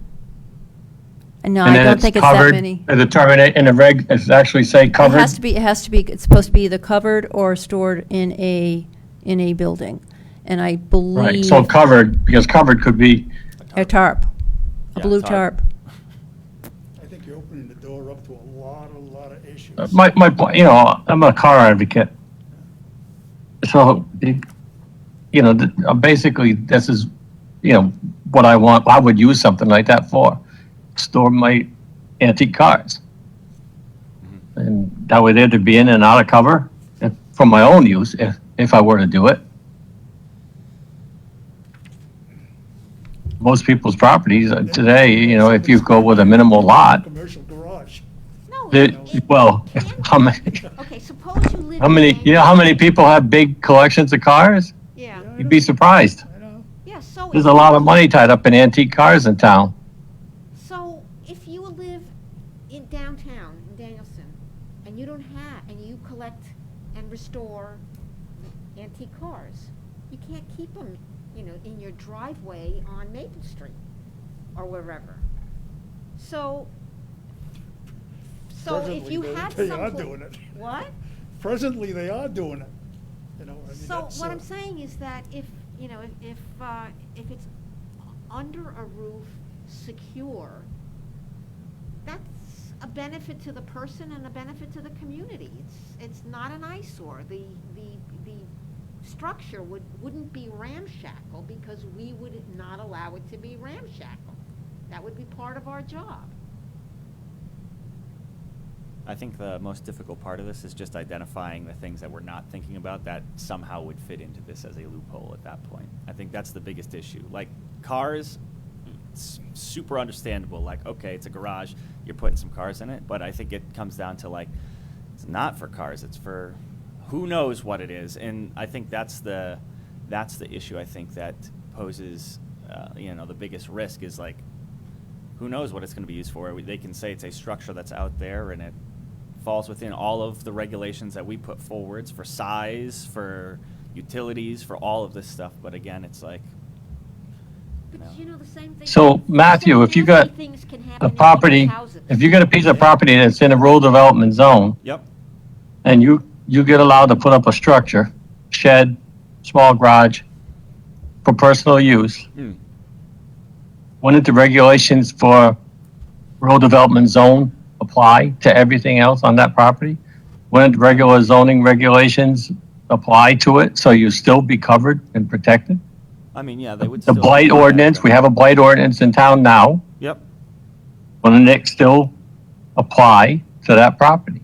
yeah. I mean, how would much imagine protection, still- how much protection do we need? Yeah, I mean, I think that's just the biggest hurdle to get over for people to understand. Like, it's always the things that you don't think of that come up in 8 years that are like, oh, crap. But that- Oh, crap. Regulations are made to be That's why- changed. And that's why. Regulations are made to be changed. Right. Yeah, of course, and I agree. I don't know if that's I'm on entirely board true. with this, but I know that that's No, everyone's that's why we reservation sit to here. this. That's Yeah. the That's thing. why we sit So here. Zoning regulations, in my opinion, are to protect, an individual landowner from one another, put it that way. But, there's a whole industry for what you're referring to, and that's the self-storage industry that's out Yeah, there. yeah. And I remember one issue, and it was on the former Donald Burns property in Dayville, where there was a chicken coop back there. Oh, yeah. And Oh, he- yes, I remember that. He wanted to put it into storage, and you had to have a whole public hearing and to get something into the regulations that allowed him to do that. I mean, now you're advocating that everybody be able to put something up for basically the same purpose. I But- mean, he was looking to rent out, Wait, but his shed Yeah. was big. It was a chicken coop. It wasn't. so are we gonna say And he was, dimensions on this? Was it- I'm just saying know. that the potential for the things that could have happened in that I'm shed. I'm playing devil's advocate, Yeah. all right? Yeah. There's a lot of. John. things. Yeah. Go ahead. John, Yes. now, did he turn that into a commercial operation? I don't know if he did or not, but I remember it came before you people. That's before I was here. Long time You don't ago. remember that? A couple of years ago. He was- That's the one over on, 101. across from Williamsville Road. Yeah. From where? the property's been sold. I don't know if the new landowners are going to do it or not. Okay, so if you're heading west on 101, and Yeah. you pass the school. School, yeah. And It's on the then right-hand Don side. Bernier lived, Yeah. and it's. Down Bernier's place. Did he It was do the- it? Did he Yeah. finally do it? I think so, on the right. on the right, as On you're the right. driving west. Yeah. All right, so we don't need to beat this to death. We've been beating it to death long enough. I mean, Keith, sir, sorry, just one quick thing. Is there a way for us to make a new definition called like personal use structure?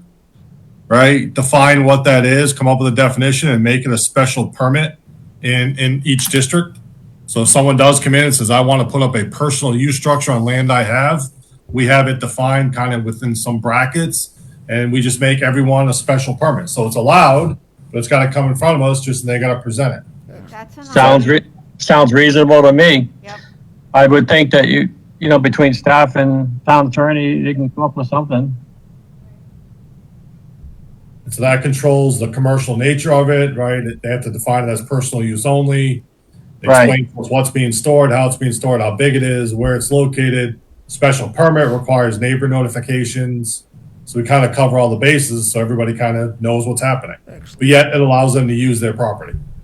No, I agree. Why'd you have to wait 20 minutes to say that, Brian? What the heck, man? You couldn't. I was waiting for your motion to adjourn to be thrown on the table. So, do we want a motion to move this forward or not? I'll make a motion to move it forward, as Brian defined. as Brian defined. Do I have a second? I'll second it. Thank you. John, second, is that what I heard? Yeah. I'm sorry, I can't hear. Did John Yes, second that? Yes. Yes, I got a second. Any further discussion? All in favor, say aye. Aye. Aye. Aye. Any opposed? Abstentions? Anne Marie, did you catch enough of that to move on that? I believe so. I think we can come up with something. Okay, so we can move on then? We can move on. 5 Mile River Overlay District? Okay, can everybody Bill? see the map that I put on the computer? I also have them, I handed everybody out maps too, black and white, but I know that there are some that don't have them. John Yeah, should have one in here. Anne Marie, the last time we spoke about this, didn't we discuss, someone mentioned the fact that maybe we should just eliminate the district. I did. Could you mention pros or cons as to why we should keep it or eliminate it? Well, one is, I wouldn't necessarily know if these would be all pros and cons, but I will tell you a couple of things. Number one, the map that I have up on the computer, I will admit it was a hand-drawn from another map because I could not get into the GIS that I need to get into, is the basic outline of how the 5 Mile River overlay district looks right now. Can you all see? It kind of looks like New York, Pennsylvania, New Jersey, kind of like all put together in different, okay? But then when you're going through, 5 Mile River continues from the upper right-hand corner down through from the other side of Alexander Lake.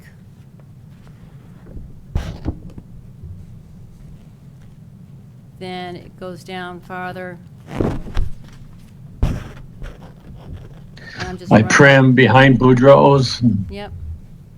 Behind them all. isn't that Frito-Lay or is it? Frito, I already went by Frito-Lay. And then it comes down along here into the Quinnebog. Okay? So the 5 Yeah, mile, 5 Mile River overlay district only really covers a small section of the river itself. So then what I did is I went out on the Connecticut Deep website, and I could kind of see over here that there may be some listed species in about that general area.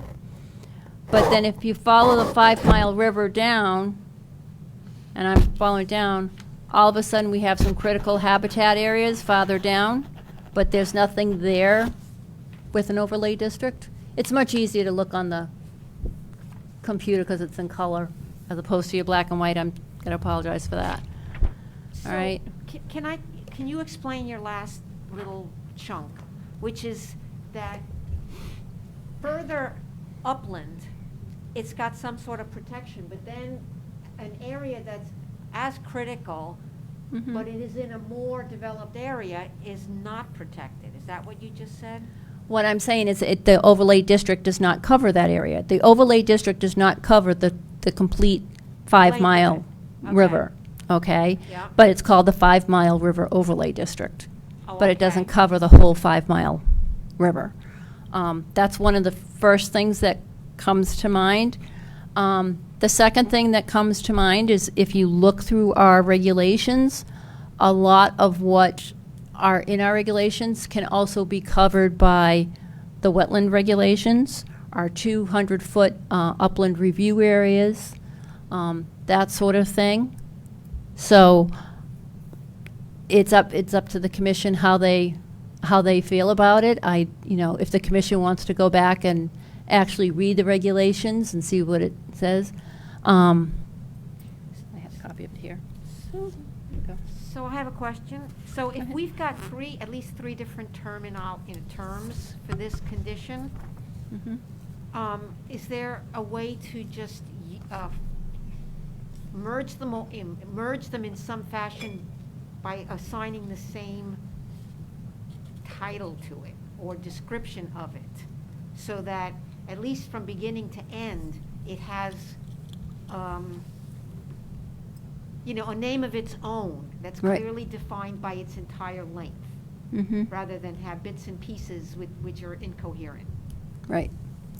So that's something that the commission would have to, decide upon if they want to put a 5-mile river protection overlay district throughout the whole 5 mile, or do you want to question why it's on the 5 mile but it's not on the, like, say, the Quinnebog? What would be the differences between the two rivers? Those sort of things. I don't know exactly why this was put in place in the beginning. I was not here. Go ahead. All right, there was, and this is really deep in the past, so I might be a little fuzzy. There was a developer that wanted to do a lot more. Okay. And I don't remember what happened to the subdivision proposal or whatever, but it was basically that the river up there, or the land around it was pretty pristine, and people valued it in the neighborhood and wanted some mechanism to keep this developer from doing something.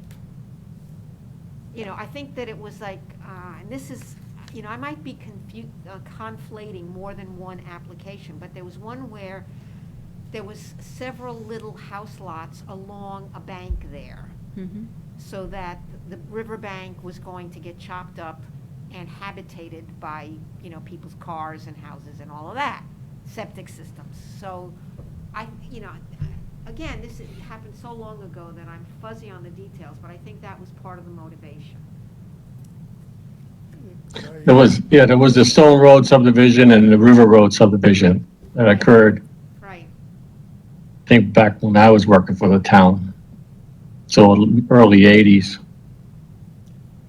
The River Road would be south of the dam on the Putnam Road, all the way down to like almost down to Pineville. Yeah. And then the other one, Stone Road, which borders the 5 mile above the dam. Right, and that structure there that friends of mine used to live in, that old stone house, Yeah, I think it's one of the oldest houses in town. yeah. Well, so what does the overlay zone, we pretty much been through what it protects, which was in question. The attorneys all said it really doesn't. So what would we expect this overlay zone to protect? What would we be looking for it if we were to, redo it? The attorney said that the attorney said that the 5 mile river protection overlay doesn't necessarily protect anything beyond what we already have in our other Well, that's- regulations or wetlands That's regulations? pretty much what I got out of it. I mean, it was very minimal impact of the overlay district. Correct me if I'm wrong, Anne Marie. I think both of you came very close to what the attorney said. Again, there's a 200-foot review. There's you do have these things from deep that have the state and federal, the species, the critical habitat. These are all things people are supposed to be looking at when they have these developments that are going in, subdivisions that are going in. There are things that we should be looking at when we have these developments or subdivisions going in. But again, when you have private land with a private individual, it's very difficult to tell them, you can do it when the development's going in, but again, if they're maintaining the way the property was before we had our regulations, how are we to tell them they can or cannot do it? That's part of the issue that we've had. So I know a big thing is when people are trimming trees or taking trees down because they're doing forestry work. It's very difficult. We try to explain to people that a healthy forest is not necessarily a forest that's all one age, but it should have successful ages in it, different ages of trees and whatnot. Or, you know, even Deep has said there have been times where they've had to go in and they've had to trim back or cut down a certain area of a forest, and people do not understand. So, Is it just a matter of like adding in the exceptions that are identified in the, because I'm looking at the document for the overlay district, and it has like it says that permitted uses, this is just what it says, all uses which are permitted in the underlying existing zones by right or special permit are also permitted in the 5 Mile River Overlay Protection District with the following exceptions, restrictions, and requirements. So is it just a matter of taking those following exceptions, restrictions, and requirements and putting them into our just general individual zoning districts if it falls within the, you know, purview of wetlands or the 200-foot offset or something like that, and then this document then is just ancillary? Like we don't need it at that point? So I'm pulling a memory out, and I don't know if it's really connected, but at some point, somebody wanted to develop lots along the riverbank that were bacon strip lots. mhm. And this was, you know, I don't have my directions. It's like where the stone house, the old stone house is. It would have been, I don't know if it's north or east, but it's that road that goes, not the east-west road that goes in front of the stone house. It's the road that goes on the side of the stone house into a wooded area. That's Stone Road. What's Stone Road? Yeah. And that's where they were proposing bacon strip lots, and that's what freaked people out. Mhm. No, I asked Sandy, Yeah, ultimately, they did the subdivision that's there now. And, I mean, the one thing the overlay zone did to that particular community is anytime, it was always understood that if you could not clear land all the way down to the river, you could clear a strip so you could walk a canoe in, like a footpath, but that would be your only access to the water would be that, unless it was natural, which it wasn't through all that. So all those houses in there, that's why there's trees all in the riverbank, is because it was always understood that they couldn't clear a really wide area along the river. They could only clear a footpath. Yeah, but you can't do that under the wetlands rules anyway, right? no. No. That's correct. Well, It's a I duplication. think even wetlands, I don't know, I have to ask Anne Marie that, but I think if you could convince the wetlands regulation, wetlands commission to do something more than a footpath, that's up to them. That's in their purview, not ours, but Right, and that's within the, And the chair told me that ours is nothing but a duplication of what they cover. So I don't know why we even have it in our regulations. And I So mentioned that's- that at our first meeting. when we I remember think- that.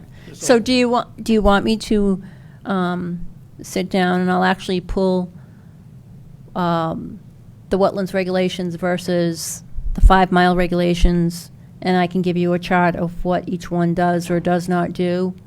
Yes, And if like we do the visual critical, aids. what? I like visual aids. And then if we have something, again, if there's, because we have the habitat areas, we have the areas of species areas. I can't read it, that's too far. My glasses don't take it that far. So I can do that sort of thing and see what regulations regulate what, And if there are gaps, right? never mind, Well- just, two overlapping, but maybe there's something that's fallen through the cracks.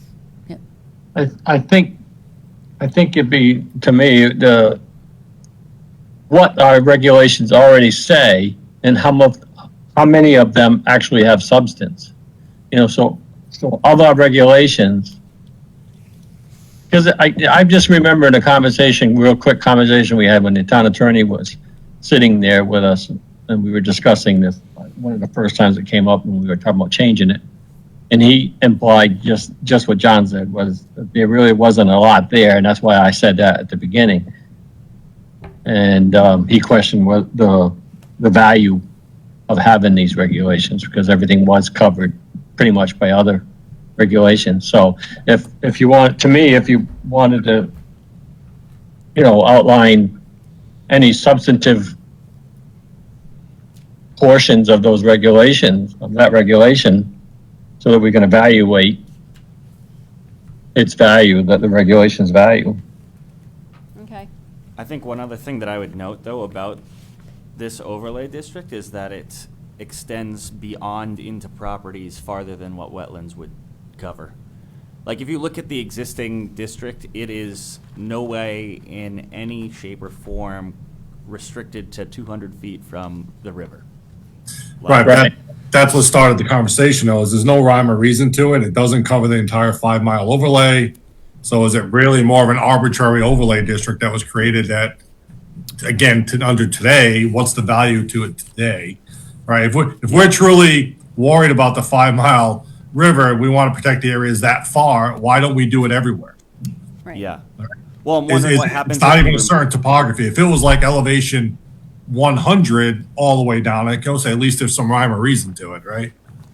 Is there Right. potential that we remove this overlay district, though, and then people that own properties that are not, subject to these wetlands things, they purchase the property understanding that it is in this district, right, this overlay district, and that it has the protections that are beyond the just zoned area that's there. So, clear cutting of trees like what we just had recently, or something like that that's farther away from the water is still protected, Like, are these properties grandfathered into this particular overlay district, but we remove it? You know what I mean? I that's what I'm saying is it's not like we're if we do remove it, there are additional properties that are affected beyond the boundaries of what wetlands covers is all I'm saying, so it's And again, but that all depends on if there's any substance to the regulations that we have. Like I said, the attorney implied there wasn't a lot of substance there. So if we could find out. So could the attorney suggest substance? What does substance look like? We could always Can you show us ask. some substance? Well, there was a whole discussion. This all came up I'm being because of the serious, trees. that what kind of There were language? trees cutting on Stone Road Yeah. up towards its intersection with River Road Right. and the North Road Bridge. And, the conversation kept leading down the path that there was nothing really to our regulations. They couldn't stand up. And so that started this whole thing, right? Right. And, So that's why so- I'm asking an It's like, attorney would it stand up in court? And the attorney was basically saying it'd be very difficult unless we had very solid reasoning behind it, especially when we had wetlands, and especially when we already had deep, and especially when we already had. That's what wetlands is there for. Yeah. And Right. get back to your, But his your remarks, issue. right, There are wetlands that extend way beyond the banks of oh, of course, yeah. water. So, I mean, I don't know if that, I know, what that's and all I think about, that they actually are or what. identified on this. It's just hard to see on this because it's black They and are white. some but then wetlands to in there. Brian's point, I mean, you got the whole Quinnebog River and everything. I mean, that's inland wetlands jurisdiction. no, it's not, because I- they just do 200 feet. Yeah. Whereas the drainage system. No, I think they cover a lot more than just the 200 feet. They're regulated, their regulatory authority only applies to within 200 feet of a wetlands, Of wetlands, yes. Yeah. That's a Right. lot different than the river, a river right. or something. Yep. Well, anyway, Emery, is that enough? Do you think that's valid? Well, what I'll try to do is for the next month is I'll try to go through the regulations, and I'll try to make that graph so we can see exactly what's regulated by what regulation, and is there really truly a duplication of it? Or is there something that we're not, is there something that, if it's based upon something, or if it's not based upon something? Why is it just this one particular general area?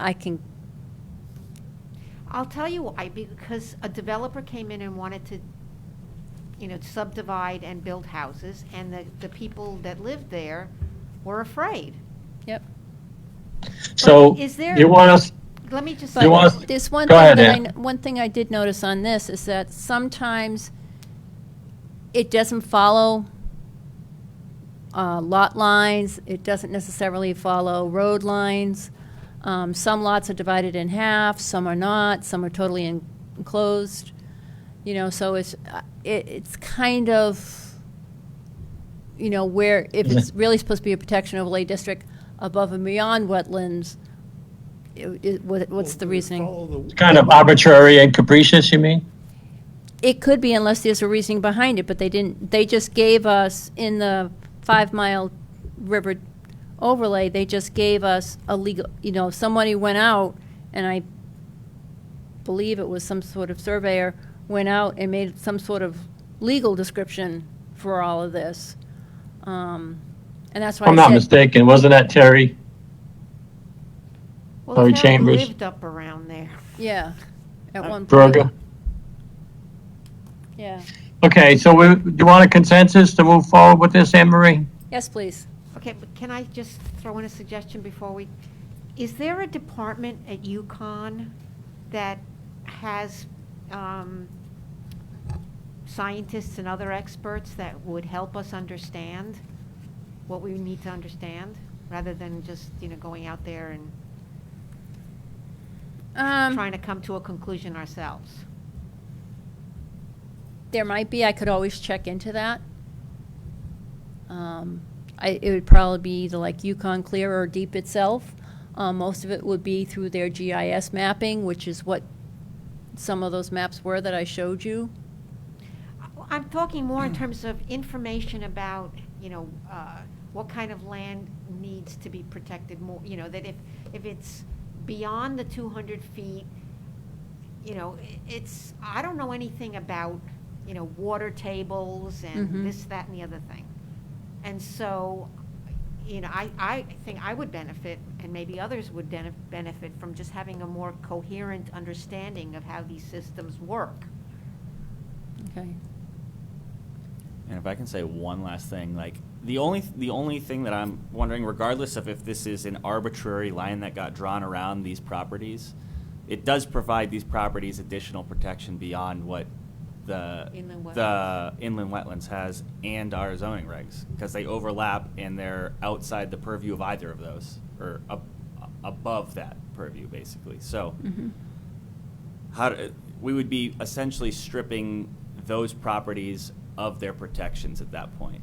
Well, that's the whole thing, if we want to see exactly what those protections are. But again, every time we Well, I mean, we don't we seem know what to the have it- protections are, though? Like, we know what they are. Right. They're written right here as the protections, but like, like, if you look on here, I could pick a lot that's nowhere near any wetlands or river, and that has protections. Why, I don't know, but it does. Yeah, that's part of the reason why we were concerned about it, because is there anything based in fact, in scientific fact, that they would need to be afforded those extra protections? And that's one of the things that the courts are looking at more and more. It's like, why do you have it triple the extension of other places that are along the river? Why is this one particular lot more valuable than another lot? And the courts are looking to see if something like this would have any sort of basis in fact. Now, maybe I want to use the right wording, so just bear with me for one moment. Maybe the habitat areas may make a reasoning for it, or Could it not be up to the owner at that point if they wanted to retain the protections of the overlay district if we were to remove it? Just say, like, since you're the owner of the property, like, do you want to retain these with the property? Is that something we could do? I'm just curious. I don't know. What, get a checkerboard? Well, they can always put their property in an easement if they I'm wanted hearing a to. contradiction again. I'm Earlier this evening, we were Just curious. listening to, when it's for the betterment of the community, you know, you can go in and affect somebody's property rights. Now you're advocating that what we should do is simply because something is as is, we're gonna protect their rights, even though there's no reason. Wouldn't you we want have a that national opportunity, park though, if it was your Well, I property think and the- you I think bought the the owners property of because of that? property, or the ones surrounding that property we're talking about earlier, they would like to protect their rights too. Yeah, yeah, I The don't idea- disagree with that. I Okay, agree. all right. I agree with that. I'm just saying, like, All right. you know, if you had the You property can't and it have was it one way your, and then the other. Well, you know. can, because we have a national park system that protects Yellowstone and then leaves grubby land not a national park. So And what's I- that got to do with what we're talking about now? It's the same thing. It's that some properties are, quote, more valuable in terms of, biodiversity or Well, you would have to viewscapes or. demonstrate that. Yes, you In order do. to leave the You- protections in place. Yes, exactly. That this would eliminate if we found that this thing was just arbitrarily Right, drawn. but I don't think. Okay, hello, everybody. I think Anne Marie understands what we need for the next time we discuss this, and that depends on how our agendas go. It won't be So next week.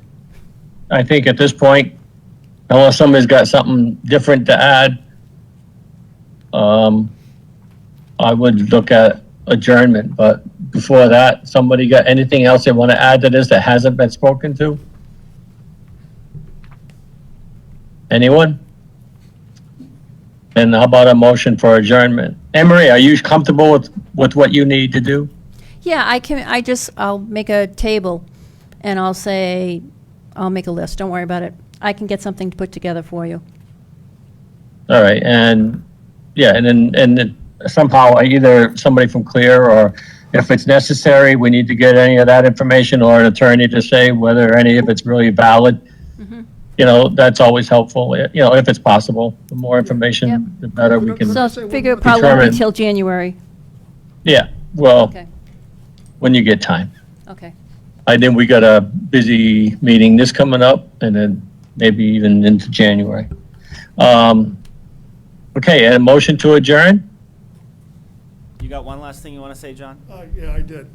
Go ahead, Go John. ahead and say it. Maybe it would be helpful if planning and zoning was a part of the research that we're gonna do. Well, Anne Marie gets us the research, and then we're gonna discuss it again with that research on hand. And if Yeah. P and Z members want to go and pursue it on their own, as long as they submit it to everybody else, then that's fine. No, a A little collaboration probably wouldn't help, or wouldn't hurt, rather. thank you for the offer of assistance. I appreciate that. But I think I know what you're looking for, and we'll look, and if there's differences, I'll put them up there too. If a particular area covers something and something else doesn't, I'll put that up there. It's not a big deal. So we- Anybody else? Anybody else want to add anything? Yeah, I just want to, is there two prongs to this, which is one, the language itself, but also, and how that relates to the conditions? Mhm. Anyway, that was not what I originally thought, but I had to say something, so anyway, I don't think it makes, I'd like to add something. okay. I'd like to make a Yes. motion to adjourn. Motion to adjourn. Can I have a second? Second. Second by Brian. All in favor, say aye. Aye. Aye. Aye. Opposed or abstentions? Okay, that passes. Thank you all. This was longer than I anticipated for tonight, but we got a lot accomplished, so. There's always the We'll see you on the 20th. We'll see you then. Thank Good you all. night, everybody. All right.